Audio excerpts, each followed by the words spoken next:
Good evening, ladies and gentlemen. Hello and welcome as we continue season number 18 of the V8 Veterans, proudly brought to you by RaceKraft Simulations. Tonight, we'll be taking a trip over to the Netherlands. We're talking to Darren Lobb actually earlier in the week, and there is some crossover with him, South African. And the Netherlands is a nice connection. He said if I'll be winning the race, I'm sure we'll be mentioning it, talking about it all night long. Tonight is going to be a 47 lap affair from the circuit Zandvoort.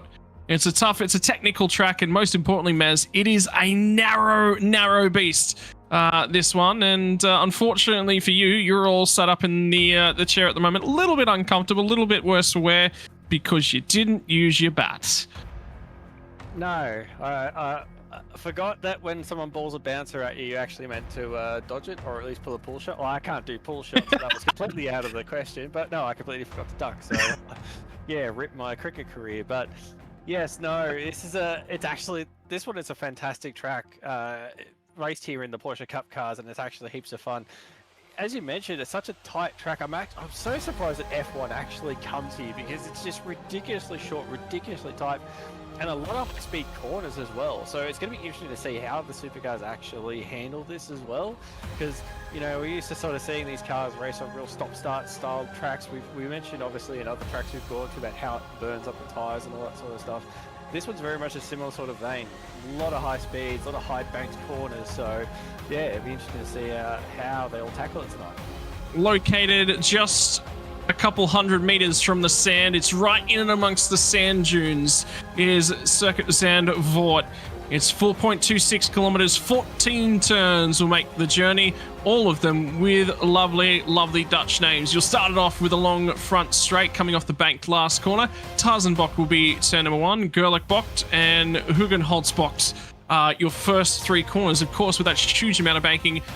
Turn number 3. Then it's the long twisty run all the way down through Slottermuckbocht and Schleivach, and then we'll get through the tight twisty section in the middle. It's very narrow, as you can see there on that track map. That displays it quite well. 6, 7, and that really tightens just on the exit of 7. Widens up a little bit through all the slower corners, and then it's down as we get through all the bank sections. 11 and 12, a little bit of banking there. Not really. 13 and 14, massive amounts of banking. The last time we came here, Mez, as well, don't forget, pit lane entry was a big issue.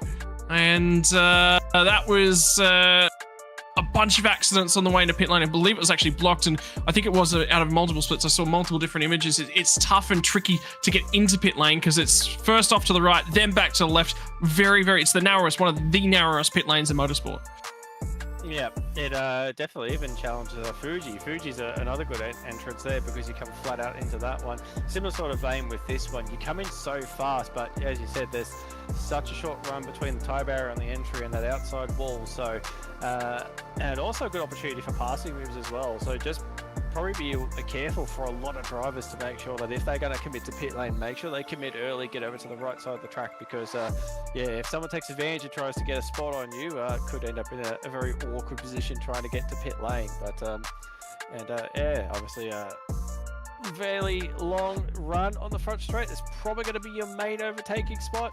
There are a few more spots as well. Turn 11 is probably also another good spot. Surprisingly, the run between turn 9 and turn 10, if you get a good run off turn 9, you can try and go up the inside there.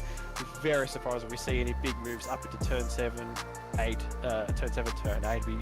You're brave if you could try and make a move down there, get done. Let's cross to a little bit of our pre-race information as we talk about the strategy, as we talk about what makes this race so technical and important. 200 kilometers, the journey here tonight. Need to get to lap 36 if you're going to think about scoring points. 50 litres in the tank on board, a fraction less than 0.5%, about 3.5 litres a lap the burn rate. That is going to get you all the way through.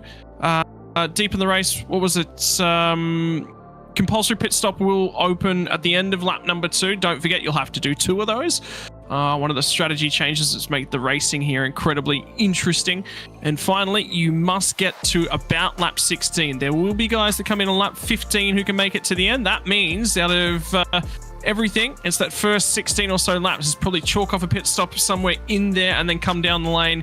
Well, I want to say the earliest becomes what, lap 23, lap 24, about the halfway mark, will probably be the earliest you want to complete pit stop number 2.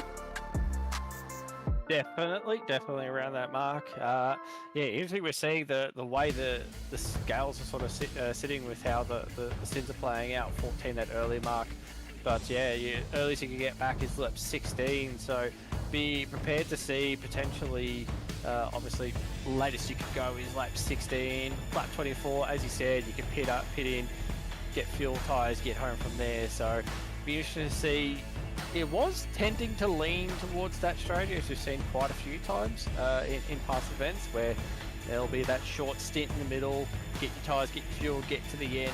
Then some people are brave enough, they'll push all the way out to the later pit stops. But yeah, this one I'm interested because I don't feel like it's going to sit to the standard. I think we might see a few different strategies get thrown out in this one. Have a look at those numbers in the top right-hand corner. You save a shot glass of fuel. That's right, 50 milliliters worth of fuel a lap. That is going to get you an extra lap on each tank. You save 3 of those shot glasses. That's going to get you an extra 2 laps worth of fuel. And if you're saving that fuel, maybe you'll be enjoying a little bit of the beverage along with the racing here tonight. Pit lane, transit delta, that 19 to 20 seconds coming down's not a great idea. Let's jump in over to our championship standings and have a little bit of a look at these guys.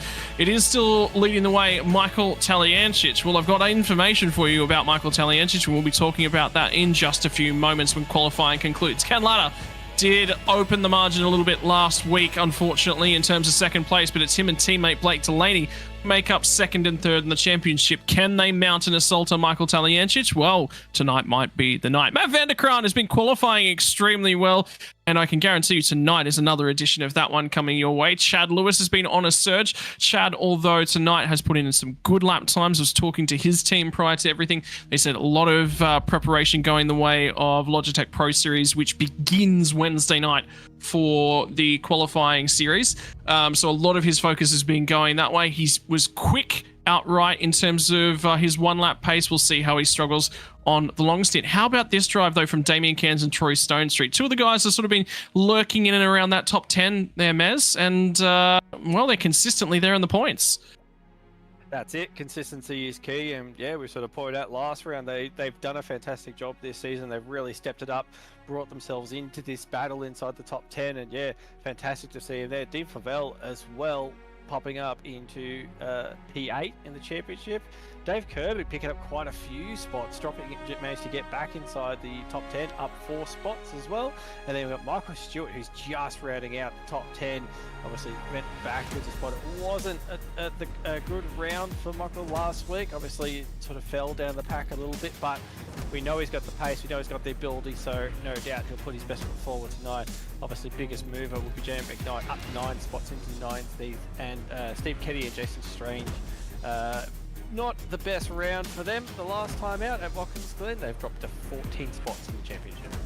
Yeah, well, reminder, Jason Strange is out from the last couple of weeks because he's had that surgery in terms of things. Something I did want to mention prior to jumping across to the race here tonight was a slight rules change. I actually had it open earlier, and no, I still got it open. There you go. I did actually do some pre-race research. I sat down and did some work this week, Mez.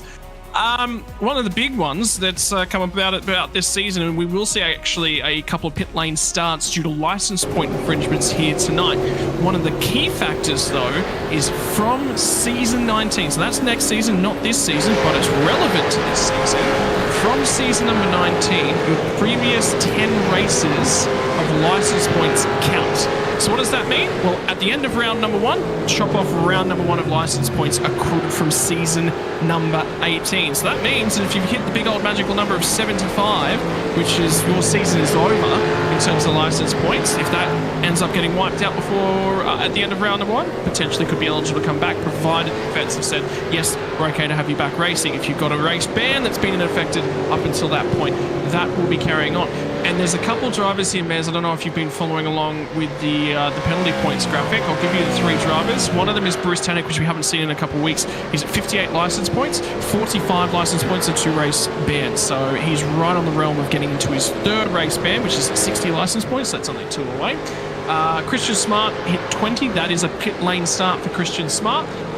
And that is all from split number 1. David Nash last round did have a pit lane start penalty, which he has now. So, but for those 3 drivers, 20 points for Smart, 22 points for David Nash, and 58 points for Bruce Tannock. Those license points carry on to next season.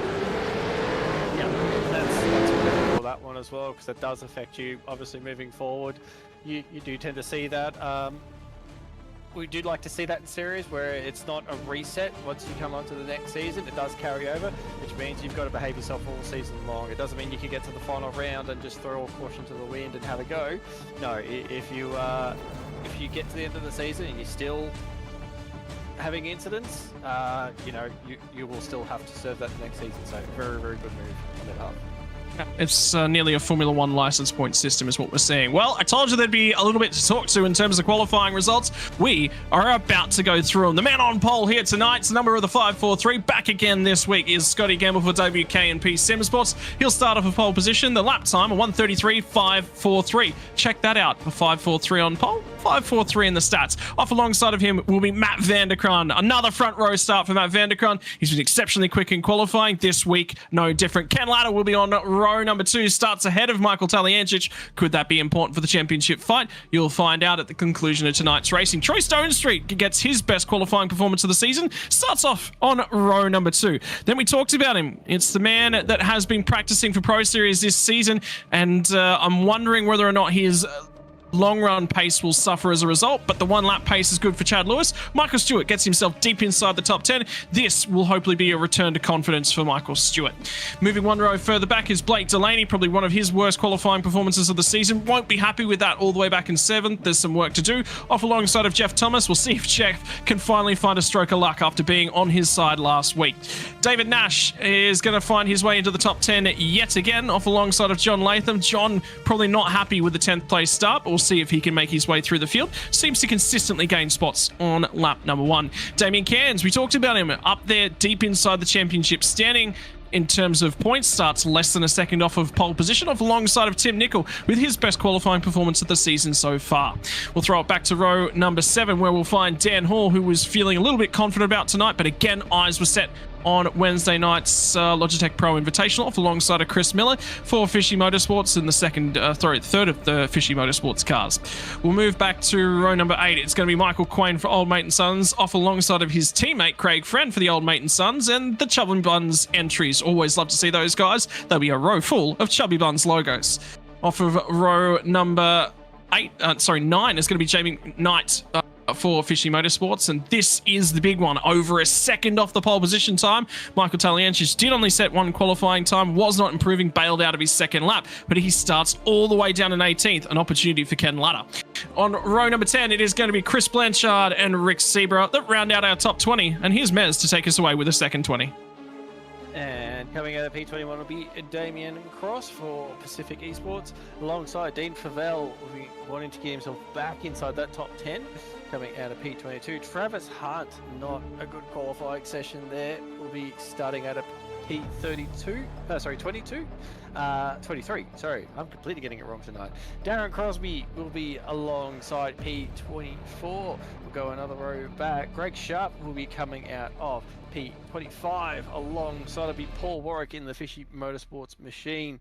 Go another row back. Paul Burns will be starting out of P27. P28 will be Robert Crisdale. Moving right back another row will be P29, Mario Reale, and then alongside in P30 will be Rick Vigor. And we'll go back to Stephen Kennedy coming out of 31st spot. 32nd will be the ERT boss of Brenton O'Brien. Coming out of P33 will be Ricky Hyde with Chad Vigor alongside in 34th. Nick Wood in 35th spot with Robert Griffiths alongside in the Fishy Motorsports machine.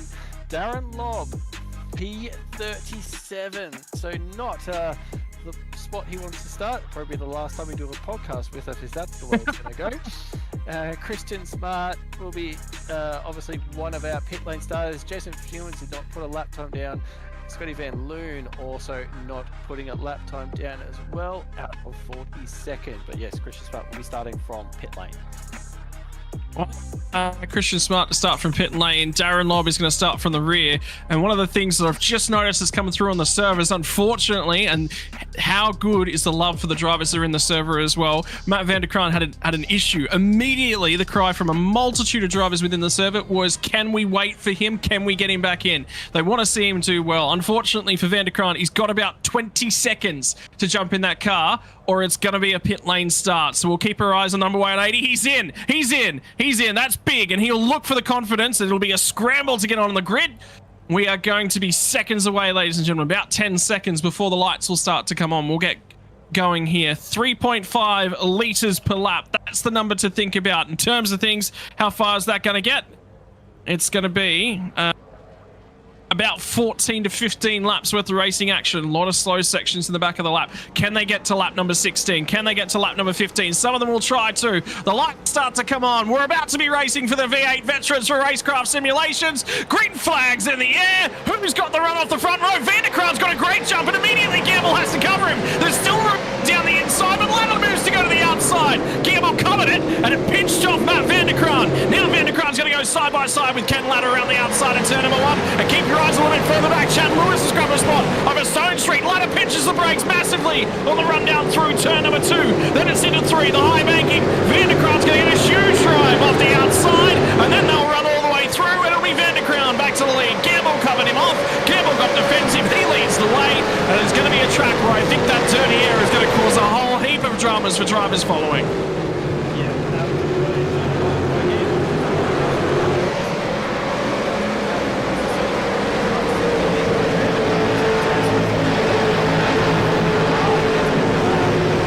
There's a huge incident. Bunch of drivers at the tail end of the field. I think David Nash has just come through them. Yeah, indeed he has. Ricky Hyde, Christian Smart's involved, and so is Nick Wood. So pit lane start for Christian Smart. I think it might have been... He's actually stopped. He looks clean. It's damage for Ricky Hyde. And Nick Wood is incredibly bent up at the front end of his car. So I'm sure we're going to replay that one as everyone tries to make their way down through the hairpin on lap number 1. Travis Hunt, think about him deep in terms of the pack at the moment, trying to grab himself a couple spots, and indeed from the grid has. He's found 3 spots forward, sits in 20th at the moment. We'll see if he can continue to climb. That's Nick Wood riding on, keeping an eye on at the moment as we move up and down the field. And replay coming in. This is where it was like off of the hairpin and the high banking.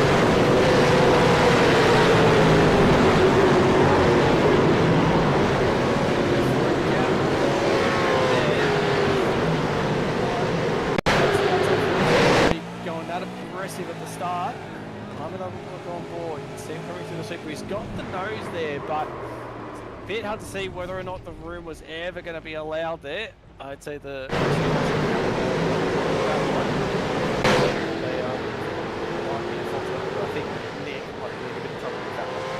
We'll have to keep half an eye on it, so we'll see how that one continues to go.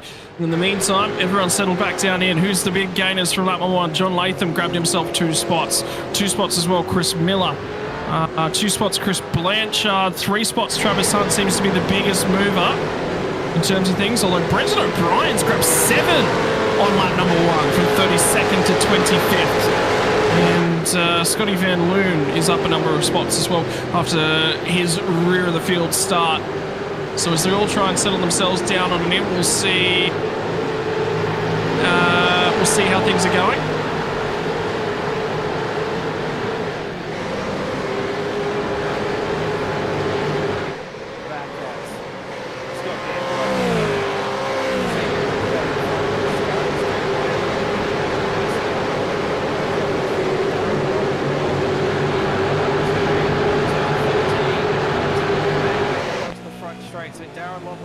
Started down the back of the field, so now he's going to try make his way forward. You can see just up front here as well. Also is Talianchis. Talianchis been actually having a bit of a battle.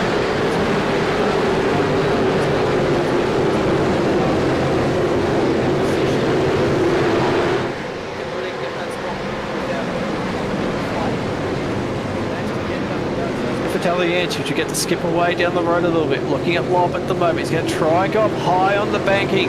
We saw this a lot when we watched the Formula 1 when they come here. They try and use the banking, get a bit more grip, a bit more open up of the corner, and get having a bit of a look there, but that's what you're trying to do. You're trying to get the overrun coming off the corner, try and have a look down the inside when they're coming over the crest. But as we've seen already with that incident with Nick Wood, you've really got to be alongside them to by the time you get up to that turn 7.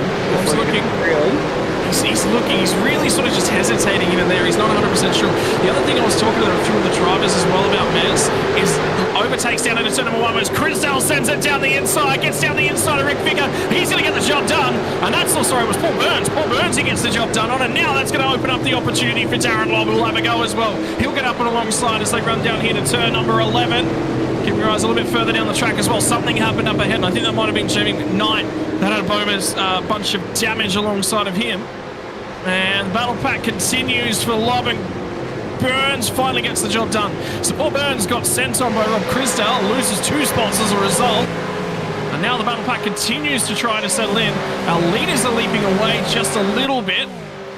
I get the feeling maybe that Ken Latta might be trying to conserve a little bit of tyre as well too, Mez.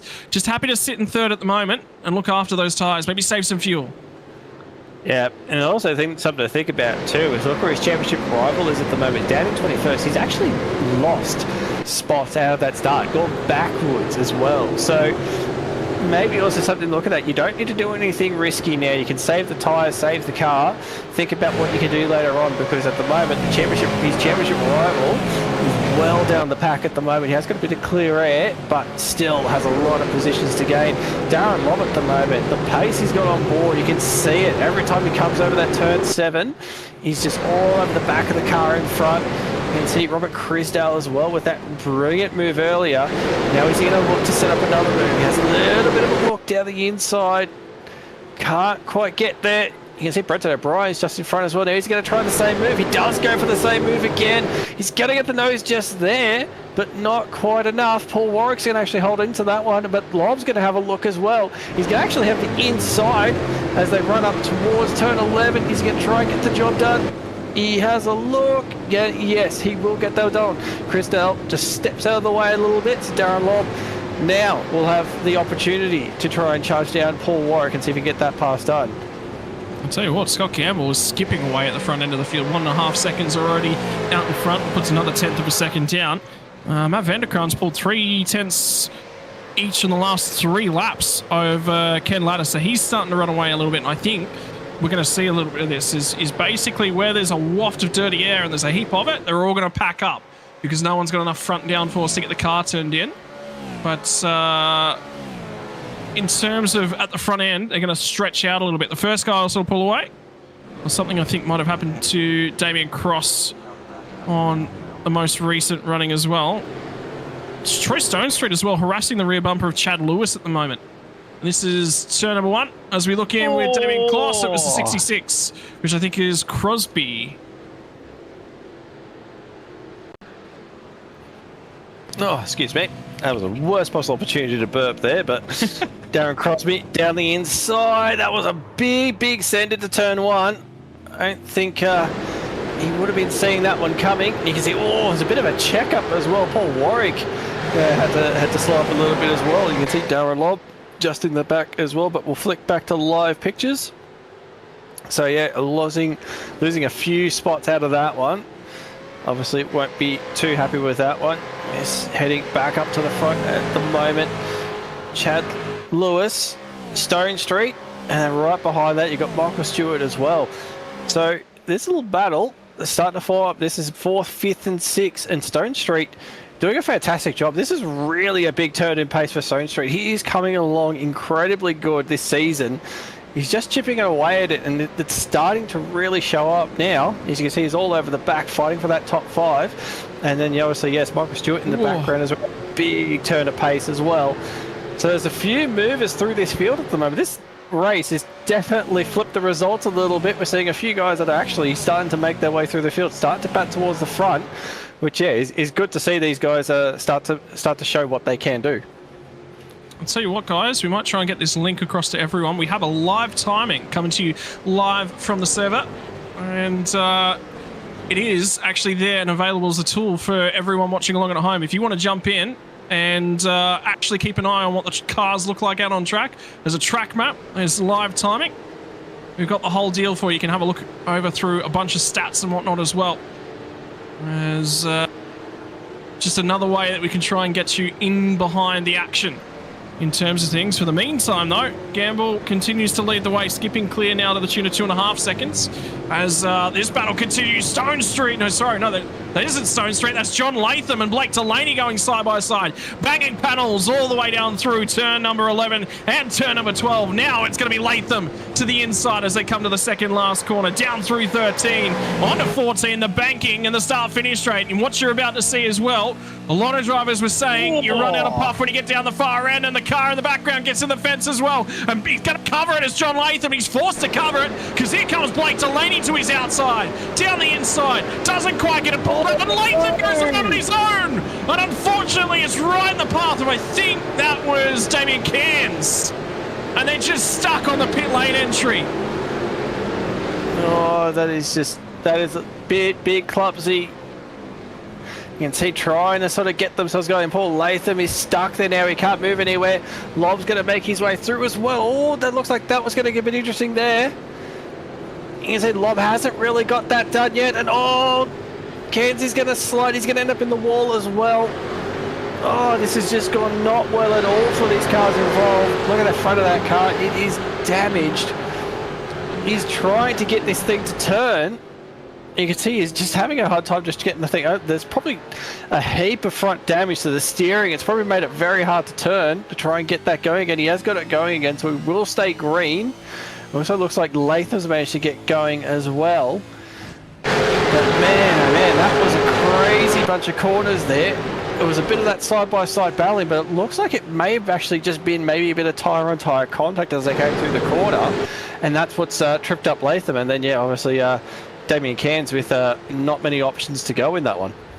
Yeah, I think it nearly looked like actually Latham out braking himself just a little bit. Yeah, sure, they were bumping. Yeah, sure, they were grinding a little bit. But Latham looked deep, and then the rear end of the car just sort of came around on him. Anyway, we're going to try and grab a replay of that one and get it coming your way. But for the meantime, racing action continues. And like I said, the front three keeping away at the moment. Looks like Ken Ladder's found a response. And like I said, I thought he might have been looking after those tyres just a little bit. Indeed he was, because now Matt Vanderkraan's starting to come back to him. As he responds, he's taken 0.7 of a second over the previous 3 laps out of it. So time starting to come back the way of Ken Ladder. Chad Lewis and Troy Stone Street are only a couple tenths away from each other as well. And Stone Street's got pace just in behind these guys. In the back of that shot right there. And have a look at Michael Stewart starting to range up on them as well. So we're going to end up with a 3-way battle here for 4th place on the road. But if something happens to one of the cars up ahead, this could become for a podium. Albeit we're only 8 laps in, Miz. Yeah, still a long way to go. Don't want to get too excited too early, but yeah, phenomenal the pace going at the moment. And Jeff Thomas, you can just see in the background, just hasn't been able to stick with this group as well, but he's having a little bit of a battle pack form there alongside Blake Delaney. You can see behind there as well. That's where the battle pack's starting to form a little bit. Just outside the top 10, you got Nickel, Miller, Quain, Paul and Friend all sort of sitting in that little battle pack. So the battle packs are starting to form like we sort of see every time. Everyone will sort of spread out a little bit, and then as the tyres start to fall off, as people start to sort of get themselves ready for their strategies, these little battle packs start to form like the ones we're seeing on screen at the moment. So not much is changing here, but it'll be interesting to see what they do, whether Stone Street sort of uses this as an opportunity, try and back off, save a little bit of fuel, think about what they're going to do. The pace they're setting at the moment's not far off at the moment. At the moment, Gamble's sort of sitting in the low 135s. These drivers at the moment are sitting at the mid 135, so the pace is not too dissimilar. So they're doing a very good job at the moment, but just, yeah, what's the strategy play going to be for them in this situation?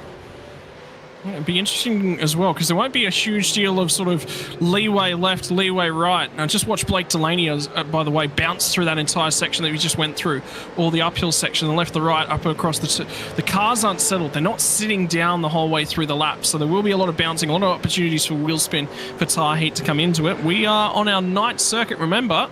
I'm reckoning we're going to get to about lap 14, lap 15 for pit stops, and we're not too far away from that. And in terms of the strategy, and maybe a couple looking at lap 12, try and come in from lap 12. It's 35 laps from there to the end of the race. 12, 30, and 47. What are good lap numbers to come in? Oh, well, 47 is the other. But bit late for that pit stop to happen, but yeah, I get you thinking. But yeah, we've only seen a few guys sort of get to pit lane. Rob Crisdale just comes out as a bit of an interesting one that pitted quite early as well.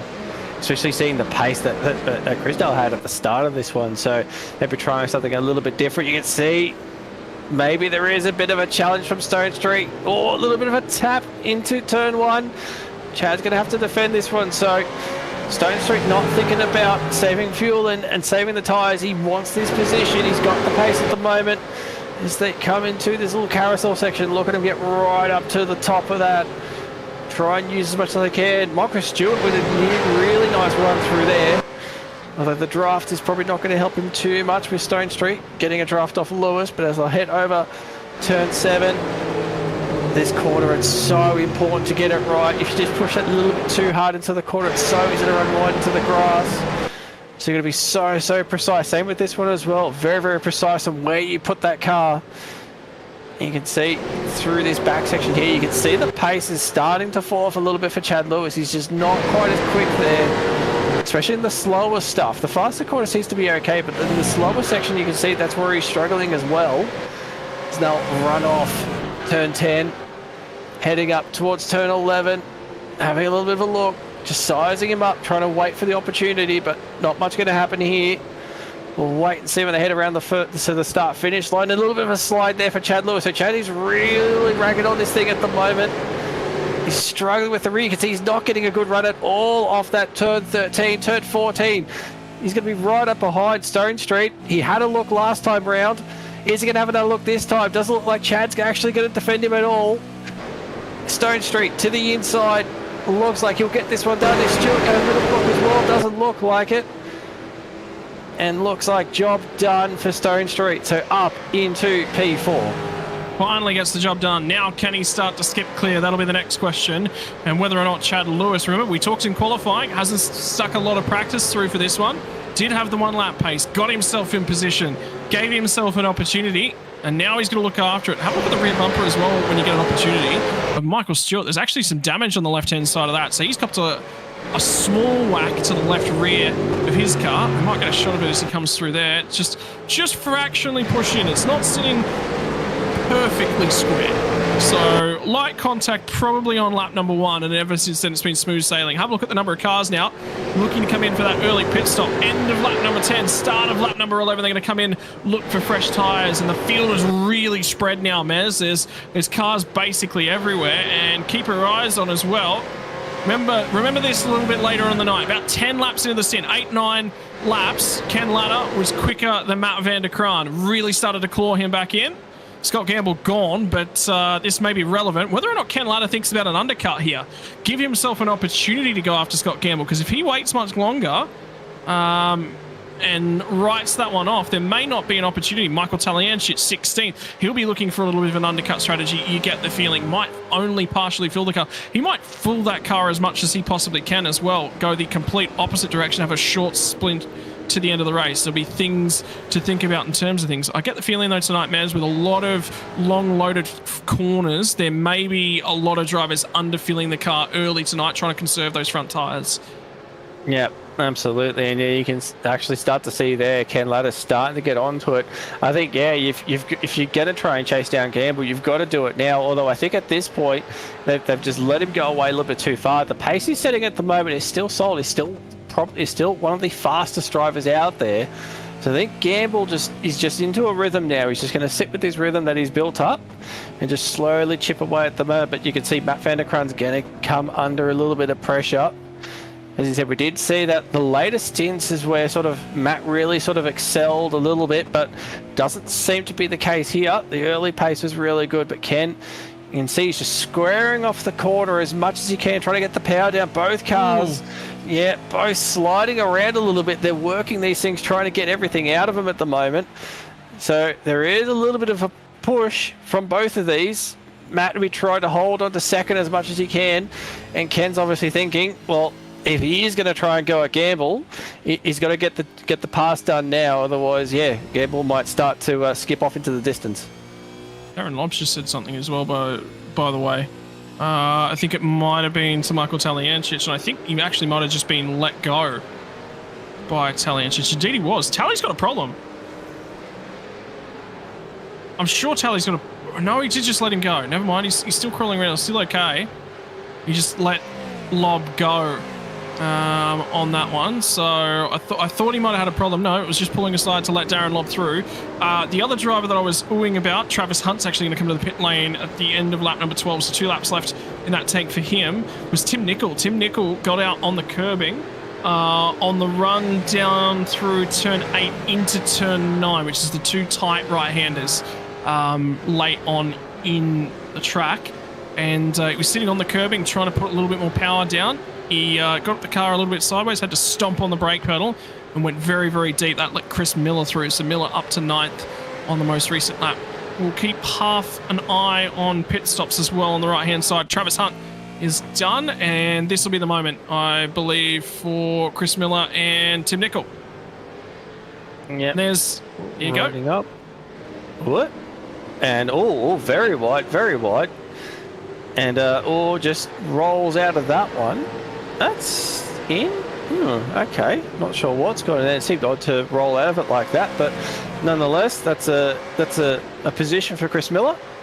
He'll be able to soldier on with that one. We'll go back to live pictures with Taliancic. So Taliancic's going along at the moment, but yeah, the pace just does not seem to be on board this car tonight. Darren Lobb, he's gotten past and he's already starting to skip away. He's got the rear of Kirby, I believe, is all over the back at the moment. Jamie McKnight. And now is for position at the moment. So P15, and looks like, yep, moving off into pit lane. So pit lane's started to open up a little bit, and Taliancic will also make a way for pit lane as well. I think Darren Lobb with the pace he's got at the moment, P10. By the looks of it. So this is a solid drive from the back of the field, up 27 spots into P10. There's a lot of pit starts happening at the moment. Ken Latto is in the lane as well. Michael Stewart made his way into the lane. Michael Crane, Craig Friend as well into the lane. You can see Ken Latto making his way out now. So the pit stops are starting to happen on lap 13. We'll wait and see where this pop out and see what the leaders do. What's Scott Gamble going to do? Is he going to keep running with the pace he's got at the moment, or are we going to start to see him respond? Matt Vanderkrant's still going on at the moment with it as well. So interesting to see what the pit stops usually say, where the strategy's going to go. But yeah, at the moment, Gamble comfortably out in front. Yeah, Travis Hunt come in, went for the undercut. He's come back out. He's 23rd at the moment. Still a few drivers to come in. But I tell you what, Michael Stewart's actually only 2 spots ahead of him on track at the moment. Let's talk about fuel numbers at this point in time. And as it usually happens, Rob Christel actually has gone for a mega light fill on that car. He's jumped a number of positions, and 050's called in. I'm not seeing any cars slow at the moment. Everyone's starting to come in. Yep, there will be 050 for Robbie Griffiths as just requested. Sorry, it was Paul Warwick, not Robbie Griffiths, and he's parked in a very awkward spot, and that is definitely a blown engine. Yeah, not much happening there. You can see pit lane. Everyone's starting to open up now. Everyone's going to bolt for that pit lane. Well, this is an interesting one now, Mez. Safety car has now been called. For all those drivers who had already completed their first stop, you can slap the last of the tyres on from here and get home. Maybe. Yeah. But you had to have completed your first stop already. That is the key marker. Yeah, it'll be out of that group that already pitted, whether or not they do it. So we can see Scott Gamble making his way back on track. Looks like he's going to fall back to 5th spot. So Jeff Thomas, Chris Miller haven't pitted. It looks like Ken Ladd and Michael Stewart have actually managed to sneak out in front. There they are on screen. So they've managed to make their way through. But yes, obviously they have just pitted. And something interesting here. The safety car letting everyone through. Yeah, because they didn't pick up the leader. The leader's down at turn 12 at the moment. That's why. Yeah. And it's actually Jeff Thomas that's leading. Yep. Who hasn't pit yet, which is why. Yeah. I'd assume they're going to try and maybe make it into pit lane. It'd be a bit... You're getting a free pit stop here, and yep, there they go. Both of them make it into pit lane. So we would assume at this point that Ken Latta likely will be our effective leader. When they come in, you can see a lot of cars still making their way to pit lane. You can see Ken Latta on screen at the moment. Is that Dan Hall's second stop? That was a very short stop for Dan Hall. I think that's his second pit stop. So that was Dan Hall that we saw at the front end of that shot. Remember that shot where we just had Jeff Thomas coming through the pit lane? That's Dan Hall on screen right now. I think that's his second pit stop. So Dan Hall has made 2 stops, which means if this were to go green to the end of the race, he does not have to make another pit stop. Now, if we get another safety car, tyres might just squash that. Be a fair bit to go from that way. There's a few other drivers I'm noticing as well that have done a second stop. Ken Latta. Is Ken Latta back into the lane? Is he getting his second stop over and done with? Just having a quick look, yeah. Well, okay. Oh, no way. When was Ken in? The problem was, what lap was Ken in? Was he in before the start of that safety car? They didn't call safety car. By the way, Gamble could have come as well. I think Gamble's actually... Is Gamble in the lane? No, he's still out, so we're okay. He's still going. No, Ken Latta definitely pitted. He pitted before the safety car came out. So, yeah, so he has effectively done both of his stops now. They're over and done with. So Ken Latta can effectively run to the end of this one.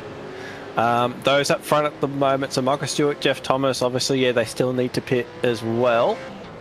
Sorry, they still have to do their second stop. So, yeah, Ken Latta has got himself in a good spot, and it's worked out really well for Talyancic as well. He's going to be a bit further down the pit field, but and we're still in 25th spot, so he's still going to be quite buried down the field, but it won't matter because he will have that second stop over and done with. So you can just look after the tyres, look after the car, and just focus on trying to get it to the end. Okay, I was just listening. There was a lot of discussion back and forth on the radio at that point in time. I was wondering whether or not it was questioning the strategy, but it was to do with pit lane exit order was actually what that was discussing. So, stint comparison. We get the opportunity to have a stint comparison thus far. I'd actually really like to have a look at the lap times of Matt Vanderkraan versus Ken Latta. Would be really interesting from that first stint. Just because that'll sort of show you the differences in pace. And remember that Vanderkraan sort of got aggressive a little bit on those tyres. I strongly think that Ken Latta was actually holding himself back. Okay, so we were talking about pit strategy stints. My mistake. As you can see, our producer throwing shade at Scott, which is good. Yeah, good. He can get thrown under the bus for once. But yeah, you can see it on screen. So Talyancic's got both of those done, and then obviously Ken Latta followed suit straight after. So, but yeah, it'd be interesting that one. So Ken had newer tyres, but that'd be a lap newer, so it's not really going to make too much of a difference. But obviously because we're running under safety car at the moment, so you can see there, Scott Gamble only did 1 stop, Ken Latta with 2, Darren Lobb only has 1 stop over and done with, and then yeah, Michael Talyancic as well. That's got it done. What I'm interested in now is where's Lobb at the moment? 18th, 25th tally. And then obviously, yeah, we've got Ken Latta there as well. Sorry, I'm just thinking in my head at the moment what potentially is to play there. So it's kind of worked out. If I was Darren Lobb, I would have grabbed that second pit stop as well, along with everyone else. But you're back there, you may as well. The problem is he's got really good track position at the moment. So if he took the pit stop now, he'd be right down the back in 25th along with, actually probably be further back. So Talyancic is back at 24th. He'd probably be further back from there. So he's going to bury himself right into the traffic. It's probably better to stay out there now and just hope for a safety car. So if you haven't taken both your pit stops, so two things that want to happen now. One, if you've taken both your 2 stops, you don't want a safety car, because you want everyone else to have to pit because that's obviously going to give you track position and go from there. It'd be interesting to see the pace difference is going to be big at the end, so you've got to be able to hold onto your tyres and make sure you've still got pace at the end when they start chasing after you on newer tyres. If you haven't pitted, you'd be really hoping, if you haven't got those 2 stops, you'd be hoping for a safety car, because it's the only way you're really going to be able to effectively beat those guys that who have taken their second stop. Or if you're running up the front, so if you're Stewart, Thomas or Gamble, you'd basically just want to run as hard as you possibly can for as long as you possibly can, because you've just got to build that gap out and try and get over these people, because you've got to remember, they are in traffic at the moment. They still have to fight their way through traffic. It's not going to be easy for them, but you just want to make sure to build that gap out as much as you possibly can, so when your pit stop comes around, you're going to be as close as possible to take advantage of those new tyres. So the last week, this is we got opportunity to ride with Michael Stewart just before Christmas. It was 100 weeks since Barlon Stewart was taken from us and taken from Michael Stewart. He relied so heavily on the V8 Veterans family. Tonight, he gets to lead another lap in V8 Veterans. He's got control of the restart. Pit strategy has begun. Pit strategy is going to dominate this race. Scott Gamble sits in third. He's got a full tank of fuel on board that car, and it was a very, very long stop for Gamble. He's going to have a splash and dash to the end of the race now. Won't have to add a huge deal of fuel. Troy Stonestreet's in fourth. Matt Vanderkraan gets jumped. He took a longer pit stop as well. Michael Stewart goes early. He does.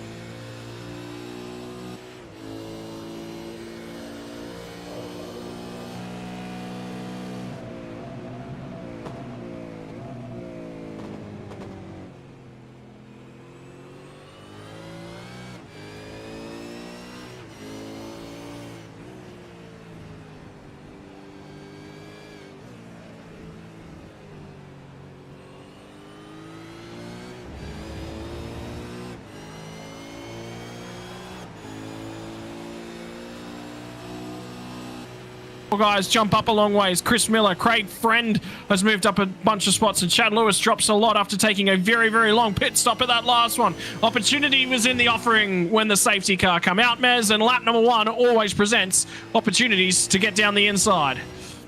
Yep, take them. Well, everyone's obviously with these tyres, the tyres perform their best when they're brand new, so this is an opportunity. If you're really good on cold tyres, you're going to take good advantage of it. At the moment, we're not seeing a huge bit of movement from Scott Gamble. He's just trying to hold it to the back. Jeff Thomas has actually got away really well. Michael Stewart, you can see he's already starting to skip a bit of a gap out. Now this is good for him. He's just got to get the head down and get going as well. You can see they're starting to stretch a little bit of gap out as well. Or whole field is starting to stretch out a little bit as they're running through turn 12. Everyone will check up a bit into there. That nice tight left-right hander. Right-left. Right-left. Yeah, I forget my left and rights apparently. But as they make their way back onto the front straight. So 1 lap down for Michael Stewart. He's already got a little bit of a gap out in front, but there's still a lot more to go on lap 19 of 47. So he's really got to get the head down. Still, Scott Gamble not able to get past Jeff Thomas at the moment. So we would have thought he would have been able to clear him fairly quickly, but Jeff Thomas is doing a fantastic job at the moment, holding on to second. Nice high line as they run through turn 3. He's going to try and use that bit of momentum. Is he able to get close enough? I don't think he'll get close enough. It's just so hard to try and use the run off that corner, and even if you can get to them, getting alongside it to turn 7, we've seen a couple of people try it tonight, but I don't think you can really get the job done there.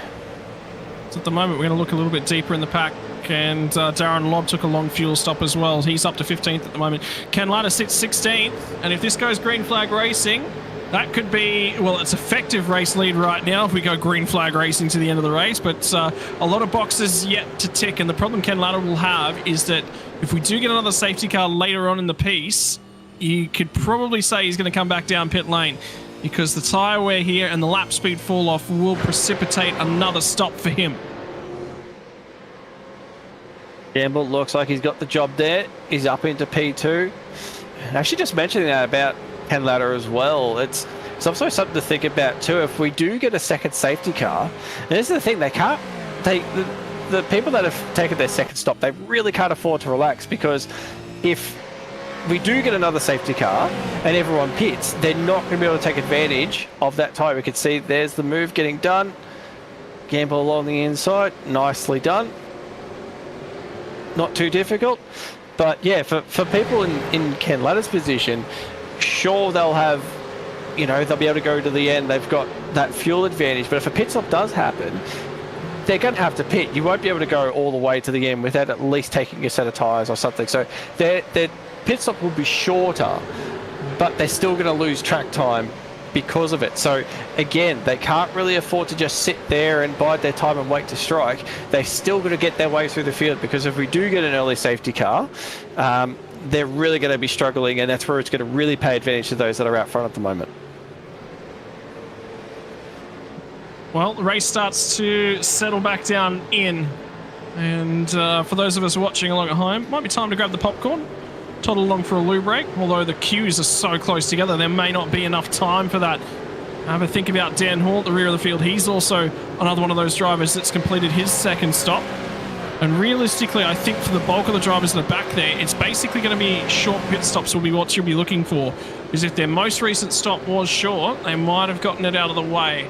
The other option is jump on with our timing software, and that'll tell you. So the drivers that have completed 2 stops, by my reckoning, Rick Sieber I saw just flash up, and I think he's made 2 stops thus far.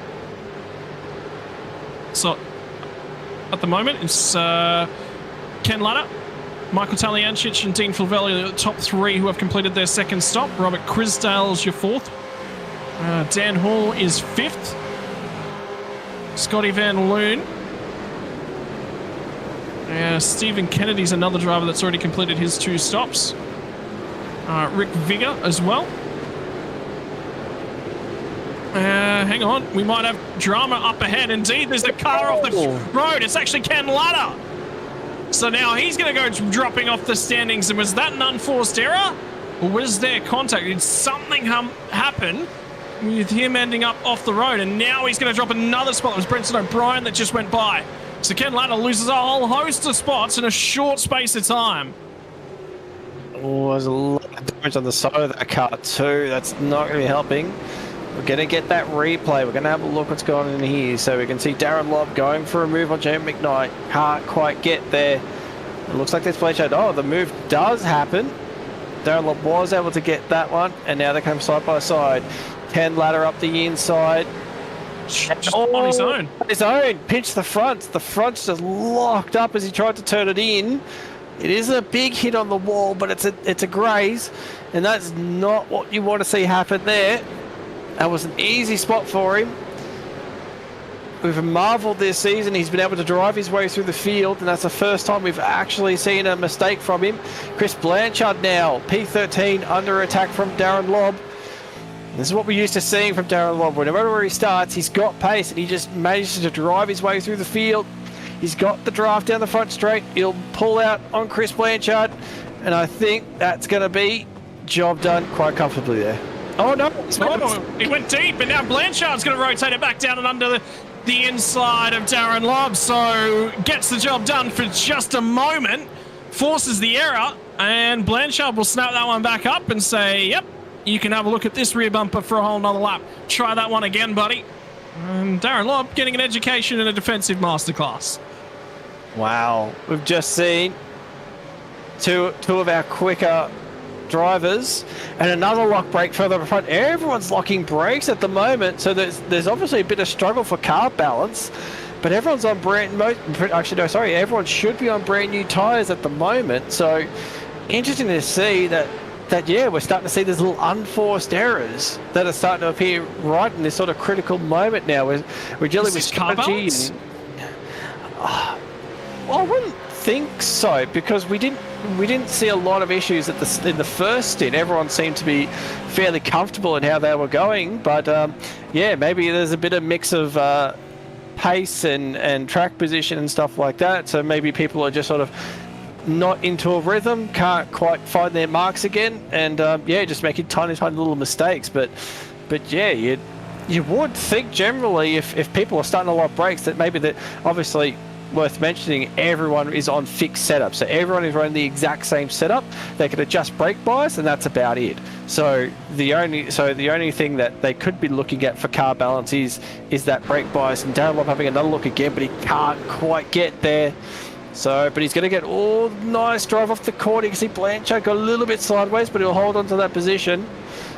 So there is not a lot available for the drivers to tweak the setup in their favour.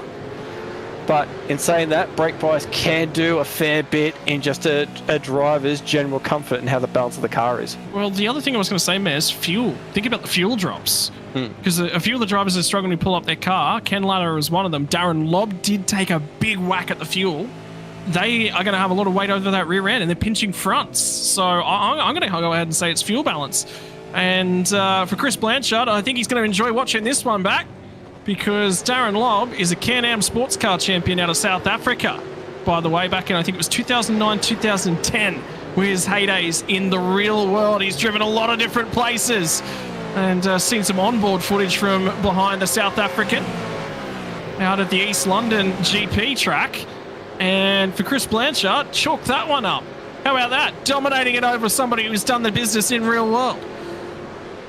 Nah, you always take that one. If you know you're someone that you're racing has raced in the real world, you always take them and say, oh, look at what I could have done if I had raced in the real world. Because, you know, whether or not that ever actually worked out for anyone, we don't know. But you can still say that in the end. But good run off the corner for Darren Lobb. So looks like he's going to try and get the nose alongside. Hard on the brakes into turn one. Is he going to get it pulled up this time? Does look like it. He'll fire off turn 2 and gets the job done. Rightio. Learned from the first time. You know what he did there, Mez? He propped him. He propped him right at the apex. He propped him again. He wasn't happy about that prop, but he propped him. Sorry, just had to get my dose of Mark Scaife in there. Propped him up. Look, admittedly, I'm one of those people that do like to do the same thing. When you get the move up on the inside of someone, try and slow them up, because obviously when you try and go underneath someone, they can obviously try and do a switchback and get you off the corner. It is a little bit of a cheeky tactic. I know it's one that I do, where you you basically block them, or not block them, but you basically park the car on the apex so they can't do the switchback on you. People may have their own view on that whole thing, whether or not you should or shouldn't do it. I was going to say my sort of feeling on it, and this is like, because obviously I do it, but my feeling on it is that if you're going to do that, if you're going to prop someone up in the corner, if they run a your rear bumper for doing it, I think that's fair game. all I've got running through my head right now is Van Gisbergen versus Brody Kostecki Barbagallo. Sorry, Wanneroo. Wanneroo these days. Yeah, same sort of thing. As soon as they try and get a switchback, or if they try and make the move, you basically just slow them right up on the apex. So they can hit your rear bumper and keep pushing you, but they're not going to be able to get the run. So, yeah, it's one of those things. If you're going to do that, I guess it's one of those things. It depends on what sort of racing you're used to, but if, you know, it's one of those situations where if you're going to prop someone up, really, there should be a little bit of give and take. If you're going to do that, well, yeah, get into their rear bumper. Doesn't mean that you can punt me if I ever do it to you. Doesn't mean you can just straight up punt me. Like it's Mez, that's in my playbook now. If Mez gets behind me at an apex, push him off the circuit. First response. You've lined yourself up for that one, mate. How good is this though from Michael Stewart's perspective? He's now led at the end of this one. He'll have led 10 laps in a row in terms of the V8 veterans. Is it strategy assisted? Yes. But when you've presented with an opportunity, you've got to make sure that you do the business. And right now, the 919 does lead the way. And how good is this for his confidence at the moment? Yeah, and pace has been really, a little bit of apex hunting there, just as we get to him. But the pace has been quite good at the moment. He's definitely running up front. One of the faster drivers. So the pace is quite good on board at the moment. You can see he's starting to pull that gap away. Jeff Thomas has dropped about 2 seconds back, and then you start to see Stone Street, Vanderkraan, Miller about 5 seconds back again. So, and there's a big lift. So he's going to let Campbell go. So a bit of strategy at play here. He obviously feels like he does not have the pace of Gamble. Well, now he can slip in behind. And as we like to say, throw a tow hook on the back of Gamble's car and try and go with him. Well, the other opportunity is an opportunity to watch his lines as well, maybe learn something, adjust a few little things about what he's doing. And one of the ways that you can do that is down through turn number 3. So we've got an opportunity to watch 543 run through the banking and how he attacks all of that one. Jeff Thomas now will be the car that he is actually racing for position is Michael Stewart. At the moment, it's going to be about 1.5 seconds. Is the margin over these guys, but there's a number of battle packs. I want to look back to about 20th spot at the moment, which is Damien Cross, Jason Fewens are sort of crawling all over each other, and have a look at these guys. Darren Crosby's in behind them, and then Michael Taliancic as well out through the rear window. So a number of drivers at the moment all sort of caught up in this one. And then there's another battle pack in behind these guys, and the car's just ahead of them as well. Brenton O'Brien and David Nash are going at it. This is a great opportunity to have a look at things from the perspective of Jason Fewens. And Nash is really crawling all over that rear bumper of Brenton O'Brien. There was a car blinking up ahead as well. Race control's been made aware.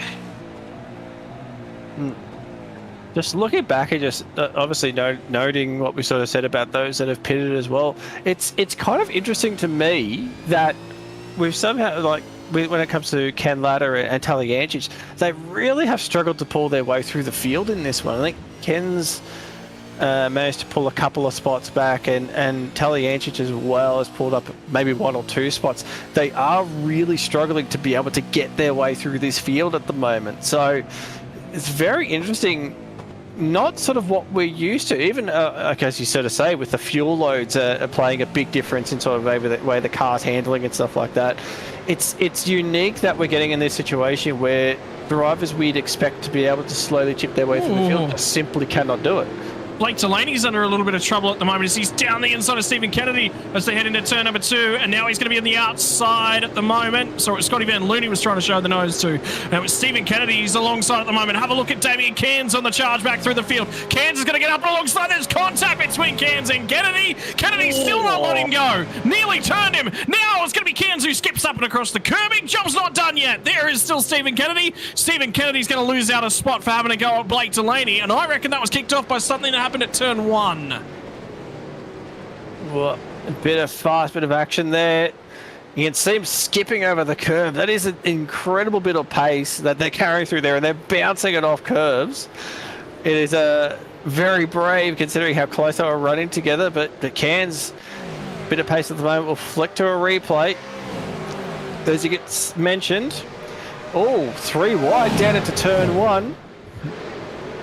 Down the inside, Scotty Van Loon, and bump. And you can see Blake Delaney looks like he's trying to get a run at the other side. Couldn't quite get the power down. Van Loon will keep out front. Delaney all over the curb. And you can see Kennedy sitting down below, trying to get the best of it. And then, that's when we came live in, where we saw, that one right there, and that could have been disaster. Stephen Kennedy had to lift or he would have turned Damien Cairns. So respect shown, respect given. Back to live pictures at the moment. We just hear somebody coming to pit lane. I think somebody just came down the pit lane. Rick Sebra. He's going to get we're showing 3rd stop on some of our timing, but this is actually his 2nd compulsory stop. So that's his pit stops out of the way, and strategy now starting to resolve itself. That's a long distance though from there. That's what, 19 laps, 20 laps? 20. I'm going to assume you know. I'm not good with math. We've covered this topic quite a few times on stream. Dyslexia has completely ruined my math skills, so I just don't even bother trying nowadays. Well, can we keep half an eye back on that Blake Delaney? Because he's really struggling to get through that field. It was a very, very long pit stop. I wonder whether or not there wasn't a penalty attached to that pit stop for maybe speeding on entry or so? Crossing a line?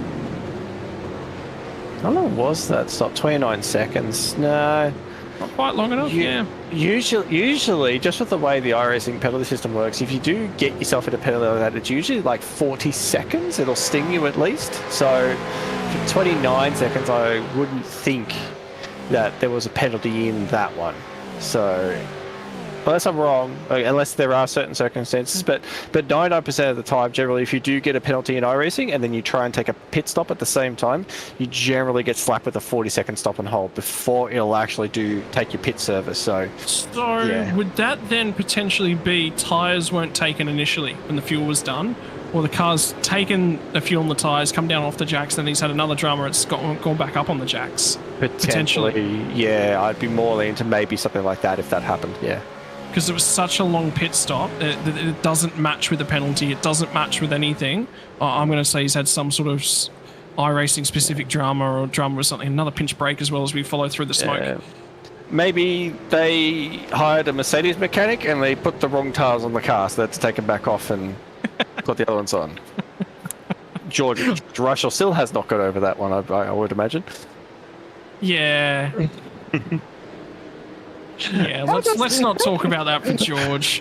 How does that happen? How does a multi-million-dollar Formula One team put the wrong tyres on the car? That's the first thing I thought when that happens. Like, I mean, heat of the moment. Obviously, we know what motorsport's like. Things can go wrong, but yeah, just one of those things is how do you put the wrong tyres on the car? What leads to that?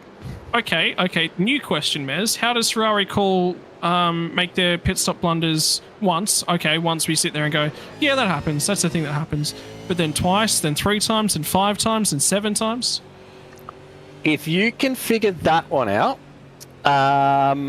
you could actually go be a strategy engineer for Ferrari, because I think no one in the world can figure that one out. Oh man, I've as I've always sort of been a very much a Charles Leclerc fan. Not so much a Ferrari fan, but more a Charles Leclerc fan. Yeah, it does get quite hard to watch at times. You just sort of scratch your head and think, my lord, how are these guys still in Formula One? Just, yeah, crazy stuff. But maybe this could be a topic for a podcast that 2 people are doing. Anyway, no idea who those Muppets are. No, watch that. I wouldn't listen to it. It's a horrible therapy session, as we've discovered. Sim Racing's therapy session. That's been the tag. I enjoyed that tagline. That was fun on Monday night. Anyway, as we settle into a little bit more of the racing action, and indeed the racing is starting to get good, and I think you might have just heard Paul Burns was just on the radio. There's a big battle pack down around 13th spot at the moment, and Chad Vigor, and Paul Burns tries to get down the inside. So right as he sort of doubled back, and then Burns and sort of turned down the track at the same point in time. Oh man, that's just a bit clumsy. We'll see. One goes high, one goes low. Oh, you can see how he turned down the track though. Yeah, and that has sort of been the line. I've been watching a few guys go through there. That seems to be the line. You go right up high, you sort of prop the car a little bit, and then you fire it off the corner. So that's maybe just sort of not being aware of what was potentially going to happen. It's one of those things with that type of corner. Travis Hunt, you can see in the pits at the moment. It's that type of corner, you sort of got to be aware of that. It's a bit 50-50. If you're going to go up high, you can't really drop the car too much. But if you're down low, you can't really run the car. But it's kind of... No, I'm not going to mention NASCAR because you'll yell at me and because I've probably got something wrong. Do it. I was going to say it's a bit like with sort of NASCAR is that if you're up high, typically you can't... If you're up high and you've got a car down low, you've got to be careful when you're trying to come across each other sort of thing. You've got to be aware that there's a car above you, so you can't really go up too high, otherwise you could risk contact. So kind of a similar sort of situation where if you're going to go up the underside of someone, you're just going to be careful that they will eventually come down. So you've got to be prepared and make sure that you give them room coming off the corner. Check this battle pack out at the moment. Jeff Thomas holds on to 3rd place, but the big question mark hanging over his head is he took 10 seconds less of fuel than Troy Stonestreet, and there it is. I was wondering how long he'll hang it out here. There is going to be 16 laps to go when they cross the start-finish line. Matt Vanderkraan is going to follow him in as well. So this is not going to play the way of Stonestreet. He's going to continue on, and now he's going to recognise he's the only driver out there that's continuing on this strategy. Keep your eyes on where these guys come out, because if Vanderkraan comes out and he's in traffic, Stonestreet will run long, and that will be the key marker. Oh, Big Otter is watching as well. The other one as well, Ken Latta. first of our people that have pitted. He tried to get a move done on Blanchard, but also did the same thing as Darren Lobb and just overshot a little bit. So he's going to clear them as well. But again, this is the interesting bit. Is like, how far in front are they? Sorry, I'm just trying to find Stone, the pitters again. Sorry, I'm just a bit over the shot. We're here to keep us together, Mez. Your entire role in this broadcast is keeping us together and working as a unit. I'm failing. Tonight I've got no idea. I'm just all over the place. So Ken Ladder's pit, and he's currently sitting in P11 and is the leader of the drivers who have stopped twice. Yeah. Talyancic sits 18th at the moment. So yeah. I tell you what, the Ladder things are starting to look up. He's not looking too shabby at the moment. You know what? I get the feeling here. Why would Scott Gamble pit? He would be just about filled to the end of the race. I'm talking we're probably 1 or 2 laps to the end of the race from here. I reckon he runs this stint all the way to the end to see if there's a safety car. Well, that's why I was so keen to get back and actually look at what the gap is like. Michael Stewart in the pit lane. Chris Miller I can see in the background as well. But this is why I was so interested. Craig Friend there is on screen coming into pit lane. This is why I was so keen to see why. What's the gap between Matt Vanderkraan and Ken Ladder? Because if the gap is not that big, then that is something for Scott Gamble to think about as well. Is if his pace is still good enough, if he's still being able to pull away from Ken Ladder, who's still in those battle packs at the moment trying to make his way through the field, the gap won't be as big when he takes his pit stop, so he'll be closer and have newer tyres as well. So this is something to play for, that he can effectively try and get himself in a better position come when the pit stop happens to try and get back in Ken Ladder, because Ken Ladder's still effectively that lead at the moment. He got in front of that pack there, so he's still effectively going to be a leader when everyone pits. So now this is an opportunity for Gamble to size himself up in a position that he can go for that P1 spot. So yes, 100%, I'd be staying out there for as long as he possibly can, trying to build that gap over Ladder. So 34.1 is the fastest lap thus far. Something's gone wrong for Michael. Oh, no. I reckon he's got a speeding on pit lane entry. He's crossed a line. We'll have a look, quick look. I'm trying to find the pit stop time there. Michael Stewart. Minute 2. Yeah, 100%. That's going to be a speeding penalty. And that would have cost him 40 seconds at least. Actually, yeah, that would line up.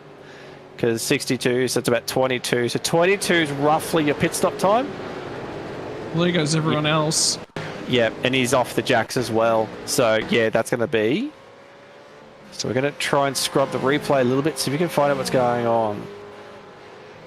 Keep your eyes on that line. Fine. Entry looks fine. Well, the lines, Mez. I mean, I haven't done any driving here. What are the lines like? How aggressive on the penalties are they? I don't know. I honestly can't tell you either. There's a line on the left there, on the right of our shot, but it was the left-hand side. He's slow on entering. I reckon he's pulled it up. But he kisses this line here, and he kisses this line here. I don't know.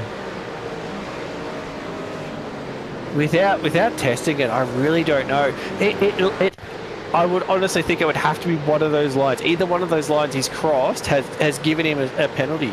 Unless something else has happened that we haven't been able to see. Maybe that. There are some tracks out there where if you don't get yourself behind that line, as soon as it starts, it will nab you for an unsafe pit entry. So if it's anything like that, then it'd probably most likely be that line that's caught him up. Yeah, so you cannot touch that pit lane entry line whatsoever.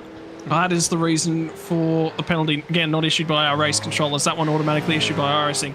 By the time race control have had an opportunity to review that one, the pit stop's well and done and out the other side. So that one is auto-administered from the front end of town. That's so rough. That is so rough for him. And that just sort of remembers, like, we've seen this happen also in real life as well, in supercars especially, where you've got those lines where, you can't cross those lines at all. I still remember, God, this is going quite a bit back to my younger days, the GMC 400 in Canberra. that pit exit line was the same sort of thing. You could never, ever, ever cross that pit exit line. And I'm pretty sure Craig Lowndes got done by it one year because he just rolled that inside tyre over that line, and that was it. Got a penalty for it as well. So, yeah, iRacing, very much similar in that tone. As soon as you grab it, that's it. Mez, I wanted to... Oh, contact here for Nick Wood. Is that Jamie McKnight? That is Jamie McKnight. As he cuts his way through, and Wood's lost 4 spots out of 4 spots out of that bit of contact. So now Nick Wood is very, very quietly spoken. I didn't hear him pipe up on the in-race chat to report that one in,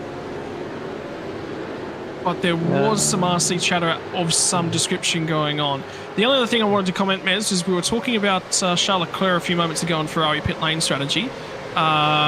Jake Kennedy keeps me updated with cricket statistics and cricket stats and cricket data right the way through. There's not just Australia playing West Indies at the moment, there is also England playing India. And the crossover here, India are 14 overs into their batting innings. England have already burned through all 3 of their DRS reviews. If that's not a Ferrari or Ferrari strategy of cricket, I don't know what is. Oh, man. Oh, the car spun. Oh, Nick Wood. It's Nick Wood again. Yeah. There's many things I could say about the English cricket team, but I think we all know them by now, so don't need to say anything. Oh, man. It always makes me laugh. I've got this thing stuck in the back of my head, is every time like England does something with cricket or Australia beats England in cricket, it's like, oh, typical England. They create a sport and then they get beaten by the convicts.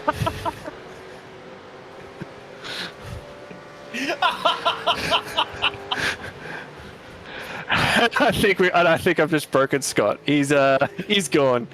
He's gone.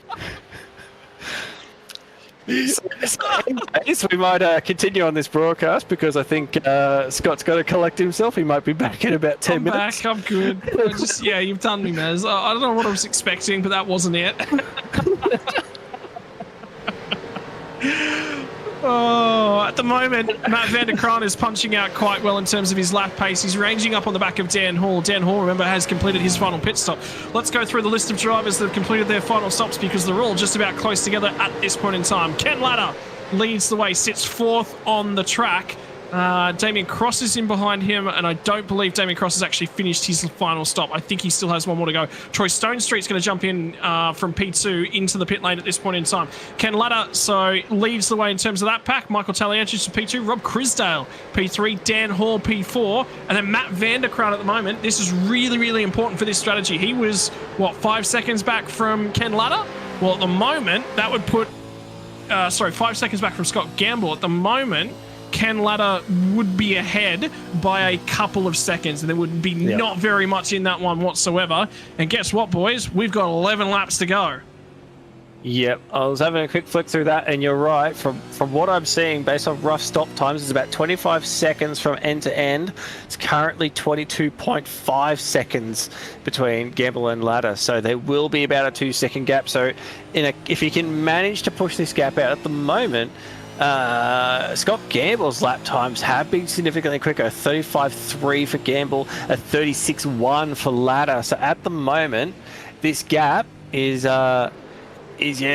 really sort of ebbing its way towards Gamble based on the current pace. Even Darren Lobb, who's currently running 2nd at the moment, his pace has dropped off as well. So he's running in the high 35. So at the moment, and Gamble, again, with a 35.3. So Gamble has just got pace to burn at the moment. So I think the way this is going, Gamble's got himself one hand on the trophy at this point.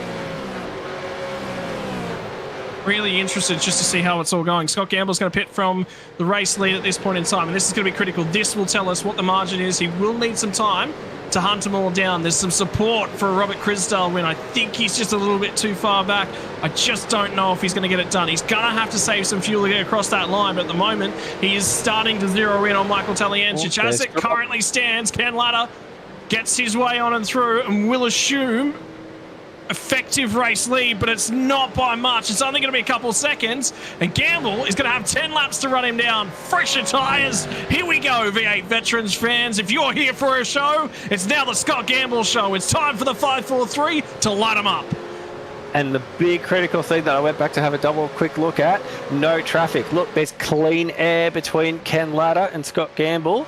And the next car that's going to be lapped is Michael Stewart, and he is currently coming around turn 12. So Gamble not only does Gamble, yes, have fresh tyres, but he's got no traffic at all. The other car in front is Darren Lobb, but he's still got to take his pit stop as well. So this is lining up perfectly for Scott Gamble. The job's only half done here. He's got about a 2.5 second gap.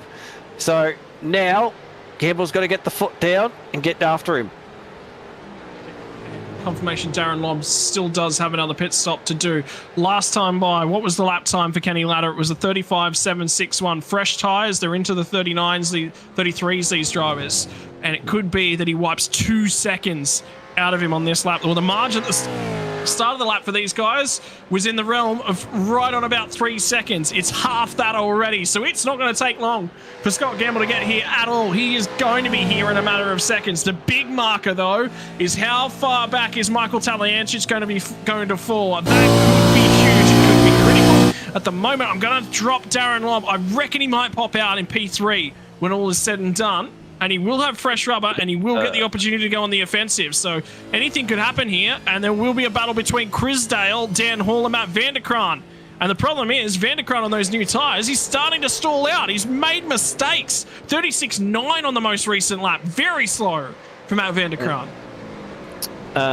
Just with Darren Lobb, I reckon he's going to pop out around 12.13, just based on what we're seeing on gap times at the moment, because there's 25 seconds, we're seeing back to about P13, P12. So Lobb's going to drop actually well behind this battle pack at the moment. Taliancic effectively looking at P3 at this point, which, considering where Taliancic started, once again, phenomenal effort to make strategy work in that case. But yes, Matt Vanderkraan at the moment on screen, looking all over the back of Dan Hall in P6. You got Robert Crisdale as well. Crisdale on for another really good result as well. We saw him up in P5 in Watkins Glen, ended up losing a few spots right sort of towards the end of the race, but this is another opportunity for Crisdale to really show what pace he's got. But Matt Vanderkraan is looking all over the back here, and also just noticed too, Taliancic is actually not far in front of this battle pack too, so it may not be said and done for Taliancic. The two cars behind may be on newer tyres and fresher pace, so this one could go right down to the wire. It was this drive from Scotty Van Loon at this point in time, although I get the feeling I think he's got another pit stop to make. At the moment, though, Blake Delaney's just gotten through by him, and now Damien Cairns is going to line up. He'll be the next car to have a go. And Cairns is not on fresh rubber. Both of these guys pit all the way back on lap 14 when that safety car come out. Boy, that feels a long time ago right about now. Blake Delaney weaves to the right-hand side of the road. I think he's trying to cover. I think he might be in a little bit of a fuel conservation mode. His last pit stop was lap 17. Oh, there's huge contact. It's all kicked off. And for the second time tonight, Damien Cairns is involved. Oh, and the secondary contact as well. Someone else got involved that's pushed him into pit lane. He's trying to get the reverse. That's going to be a bit awkward. It's almost caused another accident there as well. Cairns is already on the radio as well. So what happened there? We did see there was a block of cars trying to make their way to that corner. And he's dropped like 17 spots out of that as well, Mez. Yeah. And Gamble to the lead as well. I've just noticed Scott Gamble has gotten through. But we'll watch this. Chris Miller. I think Chris Miller might be in a little bit of trouble there. And Blanchard as well. Dean Favell, sorry, in that one. But yeah, that's an awkward spot. So we got the contact there. Oh, that rejoin also as well. Kansas joined back in and just gone across the track. So it's a little bit of an upsie from two drivers there. Chris Miller with the contact, and then, yeah, Damien Cairns with the rejoin as well. Just a little bit clumsy trying to get himself back going again. And he'd be frustrated because that's the second time tonight. Yeah, first time you're like, okay, that's racing, you know, it is what it is. But second time you're just like, what have I done? Have I walked under enough ladders? Maybe I should walk under a few more. Maybe it'll reverse the luck. And now there's more going the way of John Latham as well. Stephen Kennedy there rejoining back on the track, but yeah, John Latham 38th at the moment. It's not been the night for John Latham as well, buried right down the pack. He's actually behind Chris Miller at this point, so he was in that little pack that was happening. But yeah, not the night that John Latham would be much happy with. We've got to keep an eye on this one. This is all starting to kick off. We are inside the final 10 laps of the race. And another look at this one that happened just before. So Cairns sort of opened it up. No, okay, we're going to be looking at a different incident. Was unfortunately grabbed the previous one. But for Stephen Kennedy, something happened in... Oh, he's just locked the engine. Rears. Yep. Oh, I'm waiting to see what happened here. We're all patiently watching the rejoin. No, it looks like he's going to reverse it up and keep going. So, see on screen, Damien Cairns managed to get back going again. You can see that the two super cheap cars at the moment. You can see there's a little battle pack heating up as well. Big move there. Trying to pick up who that was. Sorry, trying to find this battle. So that was Nash trying to go up the inside of Vigor. You can see Jeremy Knight in front of this pack at the moment, got a little bit of a gap, but you can see David Nash got some serious pace at the moment. Troy Hunt in the background as well, going for a bit of a look. That is a big move to try and get that done there midway through the corner. But the door was open. You got to have a little bit of a look, but doesn't quite get that job done. But pace at the moment. There's a few drivers here at the moment that are really starting to show they've got pace in the late stages of this race. So now we've got to keep half an eye on a number of people. I just saw Chad Lewis, big lock-up, big slide on the run and down to turn number one. The drivers we'll be keeping an eye on is probably Michael Taliancic, Rob Crisdale, Matt Vanderkrant and Dan Hall. Dan Hall has finally been overtaken, by the way, by Matt Vanderkrant. So he's finally got that job done. And now Vanderkrant's starting to crawl right over the rim. Bumper of Rob Crisdale as David Nash, and this battle continues to kick off as well. Still down to the inside, job not done. Nash gets the drive off the corner, and Travis Hunt rounds him up around the outside as well. So he'll buy a couple of spots there, and it's still not done as they're going to go side by side, and that's Chris Blanchard, who has to sort of run a little bit wide and back out of that one. And 2 weeks in a row, as we get towards the late dying stages of the race, something just goes a little bit crazy. Oh, please not be as crazy as what we saw last week. That took my voice away. That was just chaos what we saw at the end. But they are turning it on. The different strategies are really starting to play out. You got drivers on different tyre strats, drivers that have looked after their tyres very differently, and it's really starting to show the pace. You can see back on screen at the moment. Dan Hall, looks like Dan Hall has been jumped by Matt Vanderkrant. So you got Crisdale in front. Actually, Taliancic as well has actually skipped away a little bit from this battle. So we're on board with Dan Hall at the moment, heading down the front straight. A little bit of a flash of the lights. So I wonder if something's happened there. Matt Vanderkrant going for a move down the inside on Crisdale. Will get the job done. Tell you what, Matt Vanderkrant, he's got past Dan Hall, he's got past Crisdale. There's still a few laps left to run. He's going to run out of time to get after Ken Latta. Has Darren not finished all of his stops? No, he's still got one more, definitely still got one more stop to go. I get a feel, I might have just heard him clutching, I thought, just then. I thought he was maybe trying to save some fuel, was what I thought was happening. At the moment, Scott Gamble's about 3.5 seconds back off of him, so there is an opportunity for pace to come into effect. At the moment, yeah, we've only got one pit stop for Darren Lobb. Now, he will know that there is 2 mandatory stops, and whether or not he cares is entirely his proviso. But at the moment, Vanderkrant trying to light things up and see if he can get down the inside and show some fight up against Taliancic. And Taliancic, remember, started, what, 18th? So strategized has put himself ahead. And update coming the way from race control, Chris Miller has received a drive-through penalty for his part in that incident down at turn 1. Vanderkrant's pace, since clearing Crisdale and Hall, his pace has just switched on massively. He's closed that gap up big time. Ooh. This is definitely on. He is close enough coming out of the corner. I wonder if Taliancic is just struggling. I wonder if Taliancic just used every bit of those tyres and there's nothing left in that thing. You can see the draft start to close into the straight. Vanderkrant having a bit of a look, isn't quite close enough. He's got to bide his time with us one. Don't get too excited. He's definitely on for a podium. He's right over the back. Taliancic just cannot get the power down out of that Commodore at the moment. The Mustang's all over the back of him.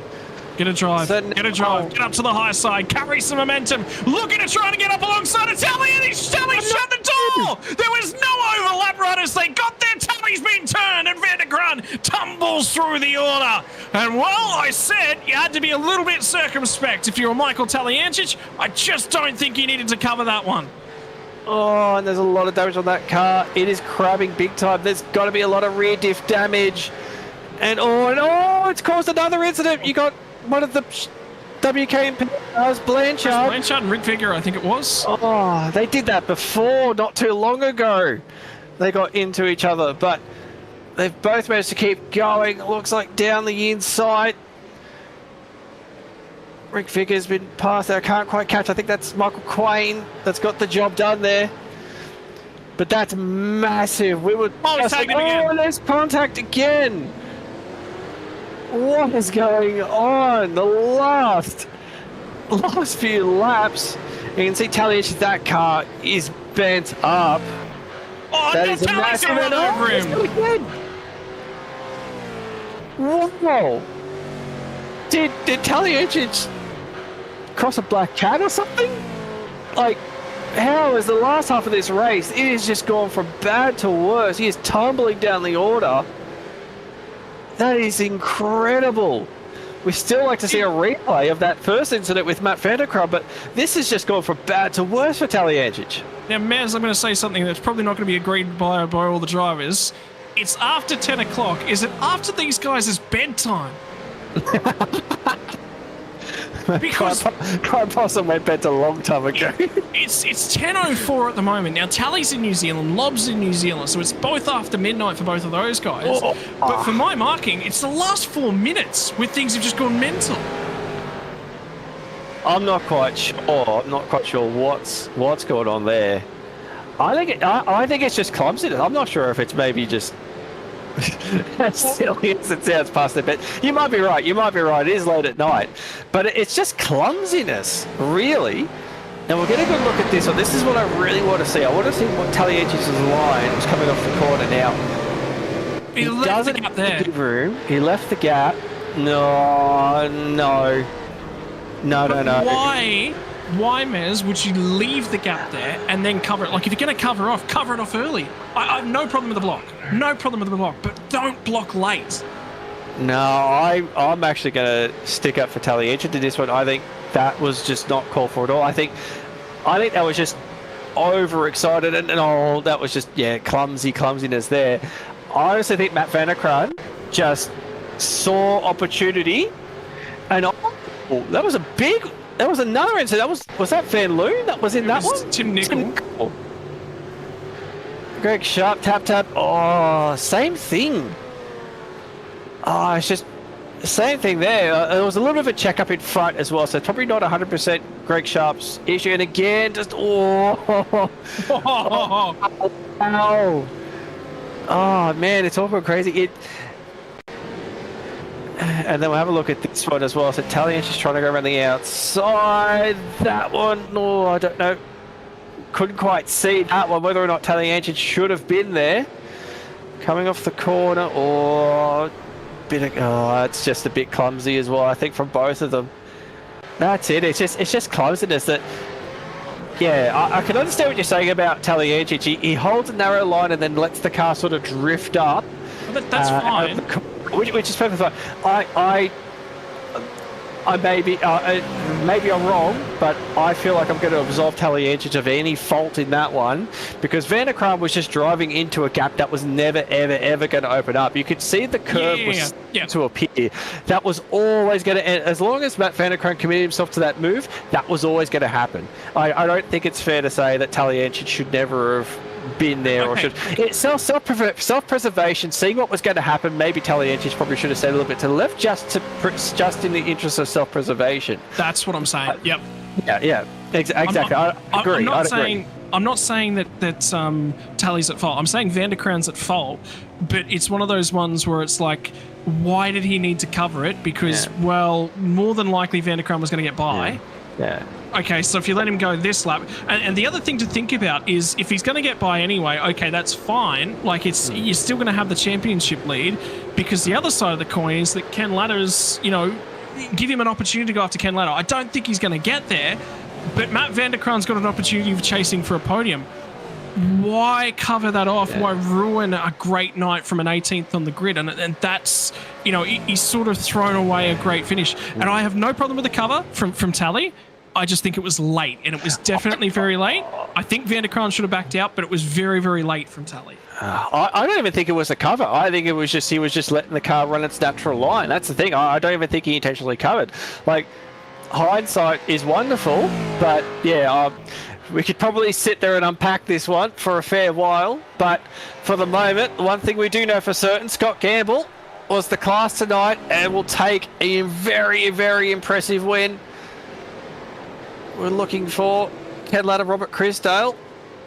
And it looks like Ken Ladder's going to take home second. And Darren Lobb, after I silly me, dismissed him thinking he was going to be further back in the pack, will manage to come in P3. Dan Hall's going to lose a spot at the last corner.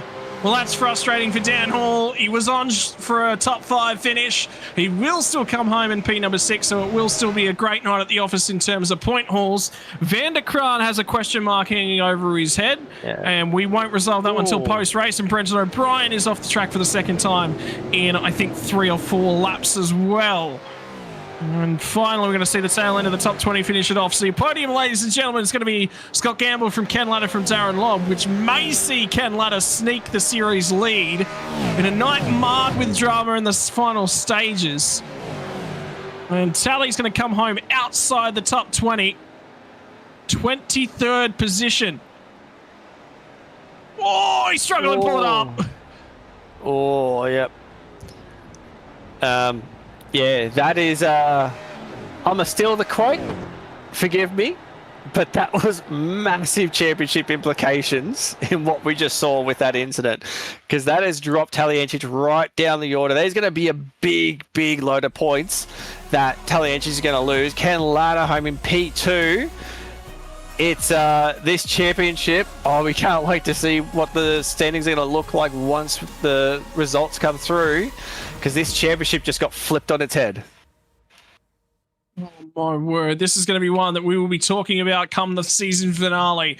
Gamble gets it home, gets it done, and I tell you what, he's actually not going to even celebrate. He's not heading back to the start-finish line for some burnouts at this point in time. Scott Gamble from Ken Ladder, Darren Lobb will come home in P3 from the rear of the field. Robert Crisdale, Matt van der Kraan home in 5th. Big old question mark over the 180. Dan Hall from Scotty Van Loon, Troy Stone Street, Blake Delaney Steaks home in P number 9 will take a nice bank of points at the office. We'll lose ground to Ken Ladder. And Jeff Thomas home in 10th after a little bit of a quiet night at the office.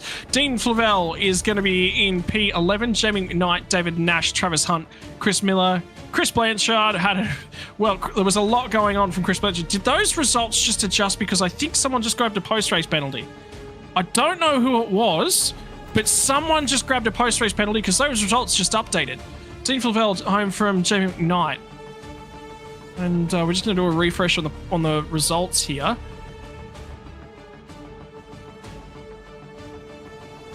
Top 10 looks okay because Jeff Thomas is still in P10. Dean Flavel, Jamie McKnight, David Nash, Travis Hunt, Miller, Blanchard, Fewens, Crosby, Rick Vigor, and Rick Sebra home in 20th. But I swear one of those positions just jumped around. We'll have to keep half an eye out for it, Simon Massamo. Absolutely, but for now we'll flick across. Damien Cross home in P21, Craig Friend 22nd, Michael Taliencic. This is going to be the story of the season. Was on for a podium and was battling for a podium, but yeah, we'll wait and see what comes out from that one. Chris Smart started from pit lane, so has done a fantastic job to come up to P24. Nick Wood 25th, Chad Vigor 26th, Chad Lewis double Chad in 27th. Michael Stewart, what could have been, was doing a fantastic job tonight, but looks as though pit entry line cost him that one. Rick Hyde in 29th, Michael Quain in P30. We'll flick over for the final page of results. Paul Burns in 31st, Greg Sharp, late race incident as well, P32. Brenton O'Brien, P33. Damien Cairns, home in P34. Mario Riale, home in P35. Tim Nicol, home P36. And then we start seeing the lap traffic. Steve Kennedy, first of the lap down. John Latham, a night to forget for John Latham. And then we start to see some of the DNS. Robert Griffiths in P39. Paul Warwick, P40. And I believe that is our whole field of finishes tonight.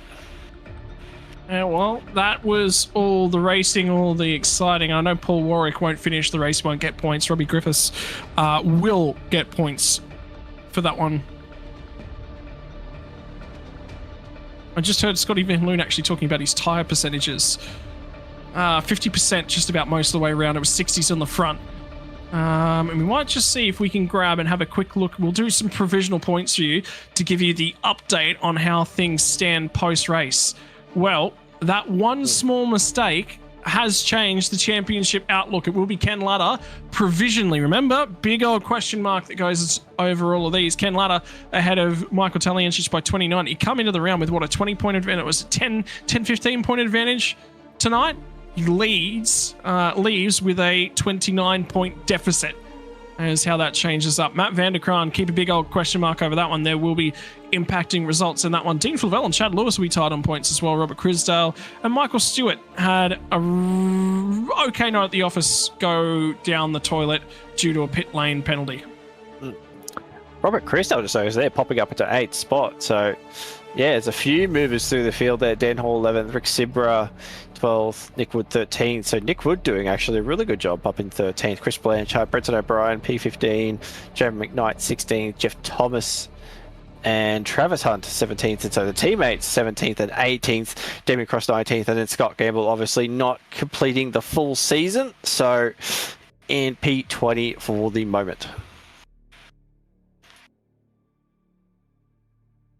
Righto, well, we're going to jump on and do our post-race interviews, and at the moment we haven't got a Darren Lobb to chat to, but in the meantime we'll jump to second place, which will be the driver of the 269, which is going to be Ken Latta. Ken, we were talking to, we were sort of, when that safety car came out, everyone had just sort of come through for their first stops. You were sort of a little bit in traffic. Did you think it was going to go green the rest of the way? Oh, just hoping. You know, in a sense, I was definitely hoping, but I was fortunate enough to pit just before that safety car came, and then I decided to pit again and take a chance. But that traffic was definitely very difficult to deal with, that's for sure. Mate, in terms of things, there was a lot of discussion post-race about the terms of tyre wear that we were seeing around here tonight. It didn't look like it was an easy one. It's a tough, tricky track. Very, very narrow segments. Probably one of the narrowest pit lanes on the schedule and whatnot as well. So it's difficult. Banked corners as well don't really help you if you want to. You want consistent banking. It's nothing like that. Turn number 3. That was just a unique night at the office from Circuit Zandvoort. But no, I don't mind the track. It's a good track. I mean, it's definitely easy to make a mistake here and then put it into the wall or something like that. But we caught every one of them. Yeah. Yeah, I just had that brain fade and I was like going, no. and just went to the wall, but it wasn't too bad, fortunately enough. Mate, how was it a change in car balance? Because there was obviously just after the safety car as well, and you had a full tank of fuel, because it was the only way you were going to get to the finish line from there, mate. Yeah. Was a significant change in car balance, a lack of weight over that front end? I don't think that's what the problem was. I just kind of lost where I was just for that split second, and that's all it took. In terms of things, mate, now we've sort of had a look at the post-race championship stands as it stands provisionally. Ken Latta, sorry, you wouldn't know at the moment. Michael Taliensis ended up in a late-on incident and drops down the way. You're now leading the championship by provisionally 29 points. Was that something that you thought was in the offing coming here tonight? No, not at all. But when we did the quali and he was back in 18th, and I thought, well, you know, good chance for myself to sort of gain some points here, and then I don't know what happened to him in those closing laps, but obviously it just all went wrong for him. And so you never know what happens, and you never know what's going to happen right to the end till the fat lady sings.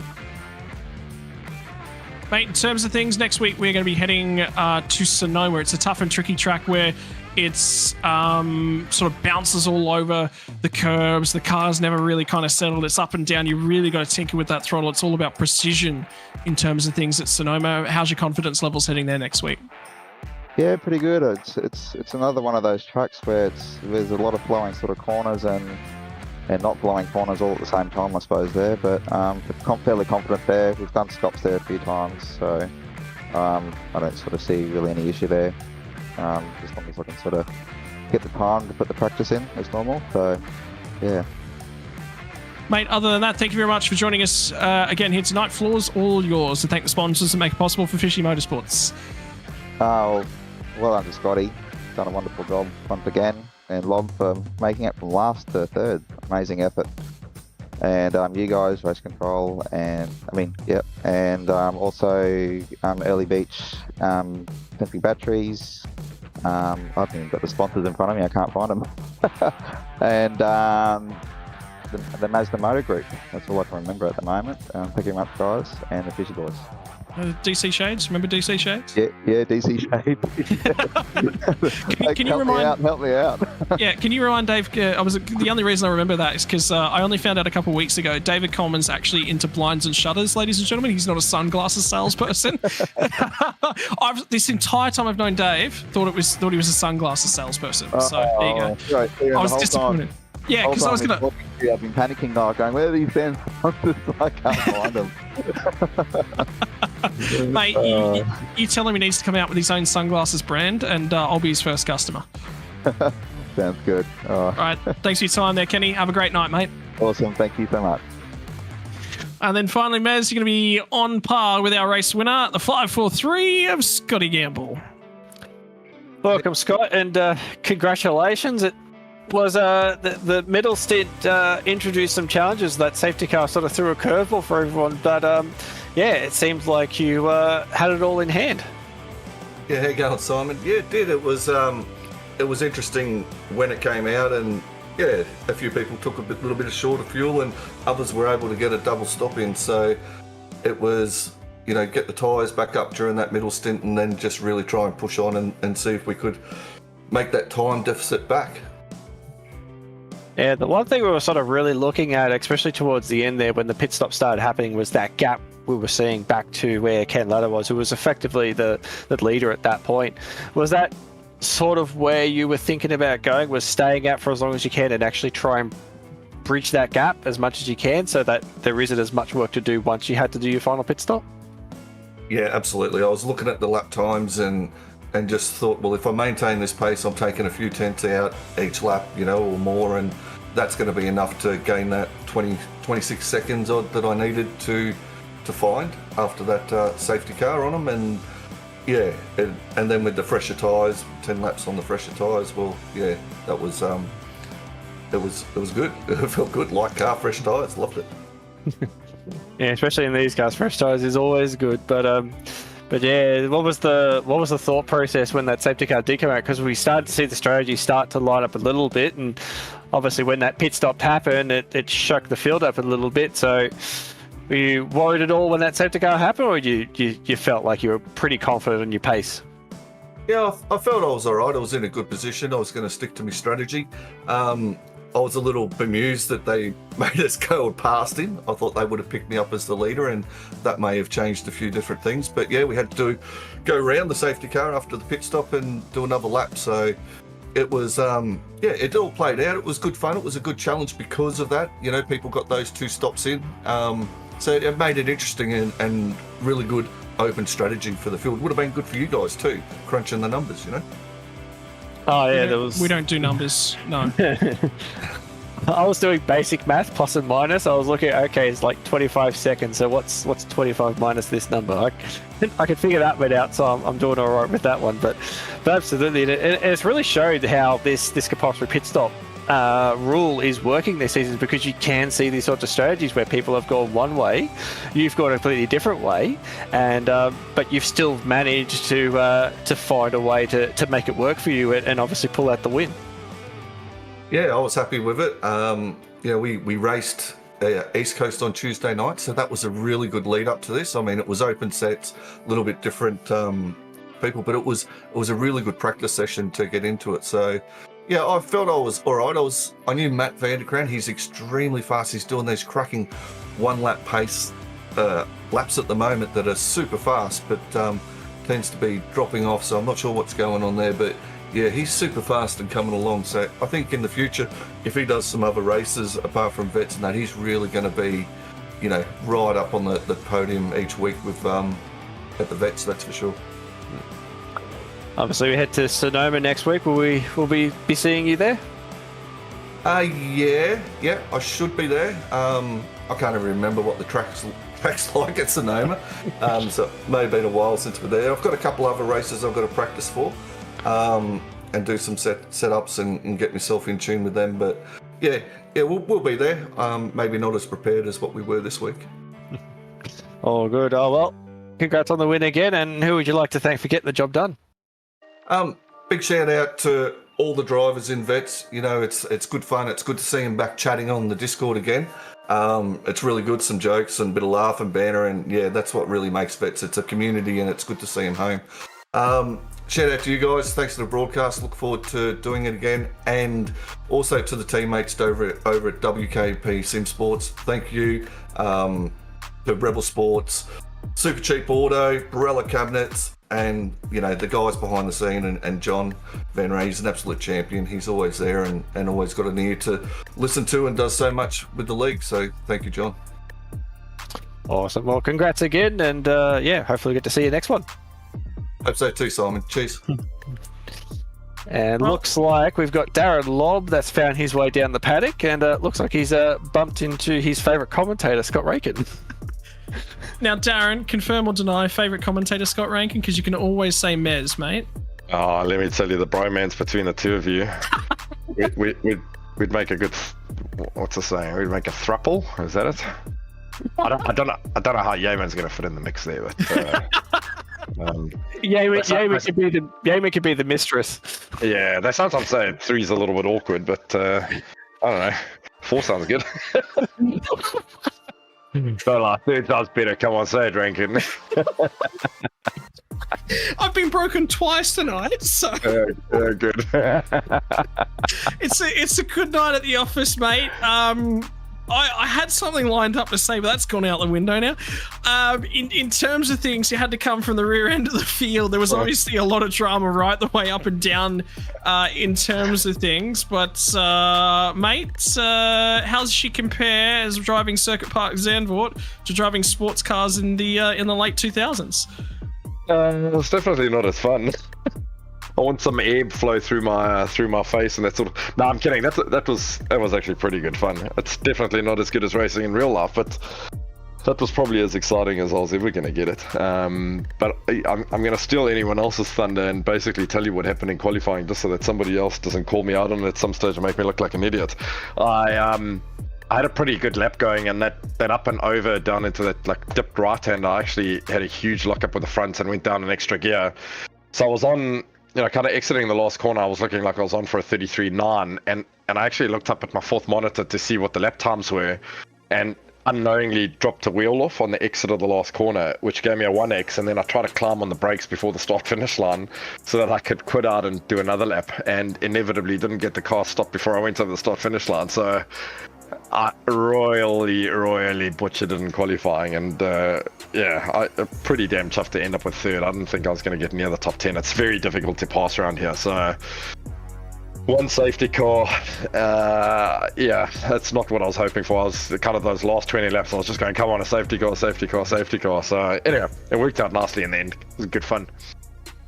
In terms of things, you mentioned it was tough to overtake, but talk us through sort of following along. We obviously saw there was a good battle with Chris Blanchard along the way there in one of the super cheap liveried cars as well. There was just a number of drivers. It just looked like it was interesting, particularly with the balance. You filled that car right to the brim at that safety car pit stop. That cost you a few spots up and down the order as well. So another number of guys you had to get back past again.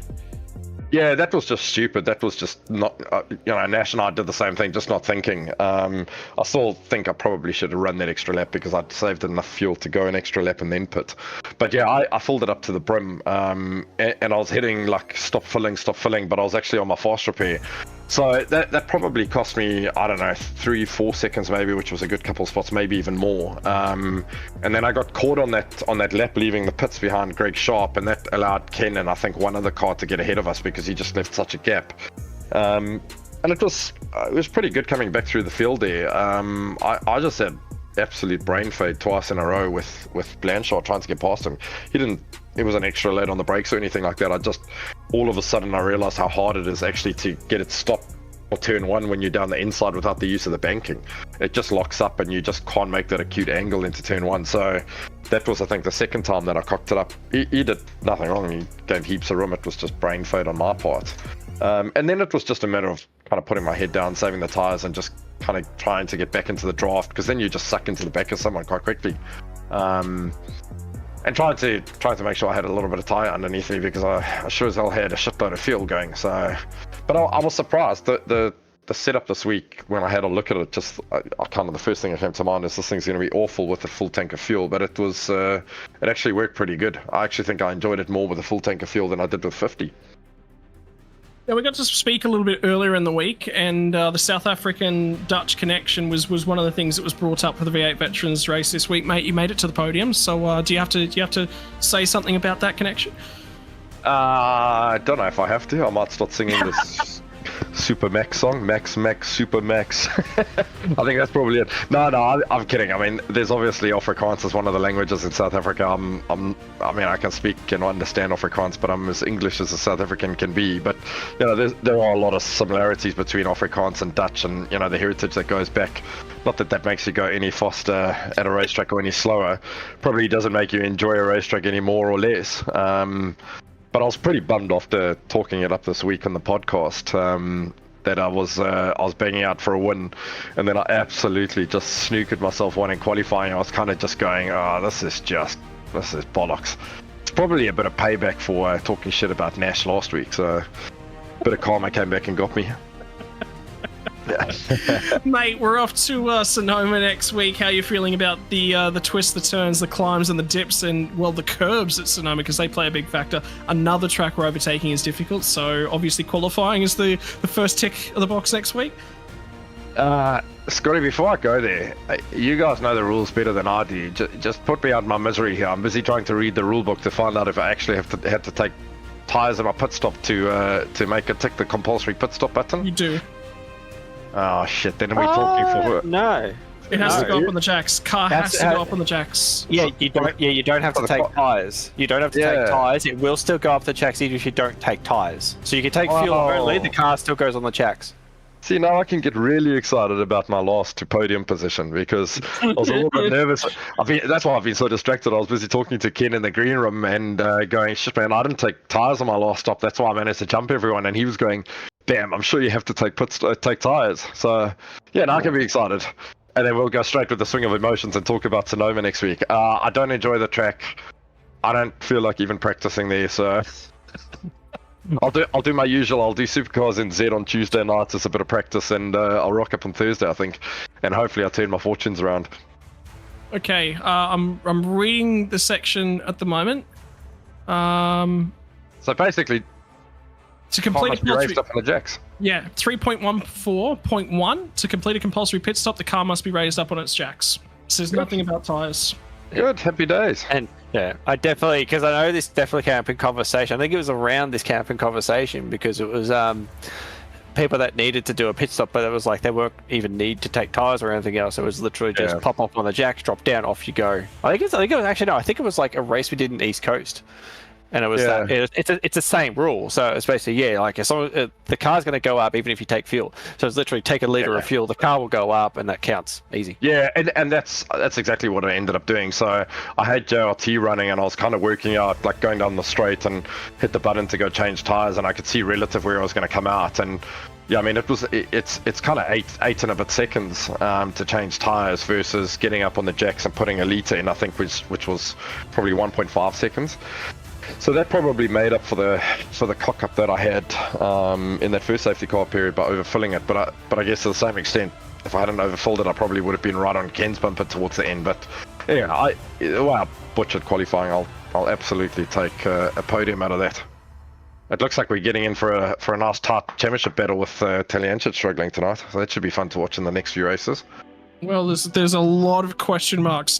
All of that is provisional because Tally ended up in a lot of late race incidents, mate. But in terms of things tonight, it's been another pleasure watching you perform out on track and another pleasure chatting to you yet again for the second time this week. Darren Lobb, floor's all yours to thank the sponsors that make it possible for you. Yeah, thank you guys. Thanks to my mate Dyson sitting there giving me some good advice in the back end. Brucey for jumping in tonight and helping Nash in our spot. And then my sponsor Barry Manon Racing Products here in New Zealand. And geez, what would a Thursday night be without talking to you guys? I think we've now clocked over 2.5 hours at some stage this week. It's definitely a bromance. Love you guys. We'll see you. Have yourselves a bloody good weekend, and we'll see you all next week for fun in the desert. Well, that's what I was about to say. So, are we setting up another date for this time next week? Sound good, boys? What are we ordering for dinner? Burgers next week? Yeah, that sounds good. Can we hold hands this time? Well, I like how Darren has pretty much done our outro for us. We don't have to do anything now. Just wrap it up. We're good. Come on. We just need a cheap plug to the podcast there, don't we? Nah, thank you, boys. Thanks again for week in, week out talking up a good storm, even if the racing's not that good. Thanks, guys. See you next week. Thank you very much, Darren Lobb. Ladies and gentlemen, it's been a pleasure to bring you all the action on behalf of RaceKraft Simulations, your title sponsor for the V8 Veterans season number 18. Next week, we begin the short run home, round number 7 of 10 for the V8 Veterans in season number 18. On behalf of all the sponsors that make it possible, Logitech ZG, Parramatta Isuzu Ute, Player One Sim Gear, and Nova Sim Sports. This is Scott Rankin, Simon Zomo, and Darren Lobb holding hands, walking into the sunset. We'll see you next week. Racing isn't easy, but experiencing it is. iRacing puts you in the driver's seat with the industry's leading sim racing game. Drive on laser scan replicas of the greatest racing circuits from around the world.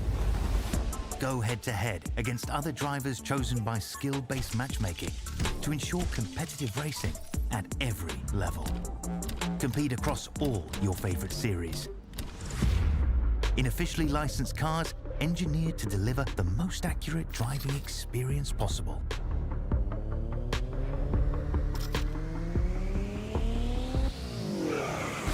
Join a race or host your own with players from across the globe.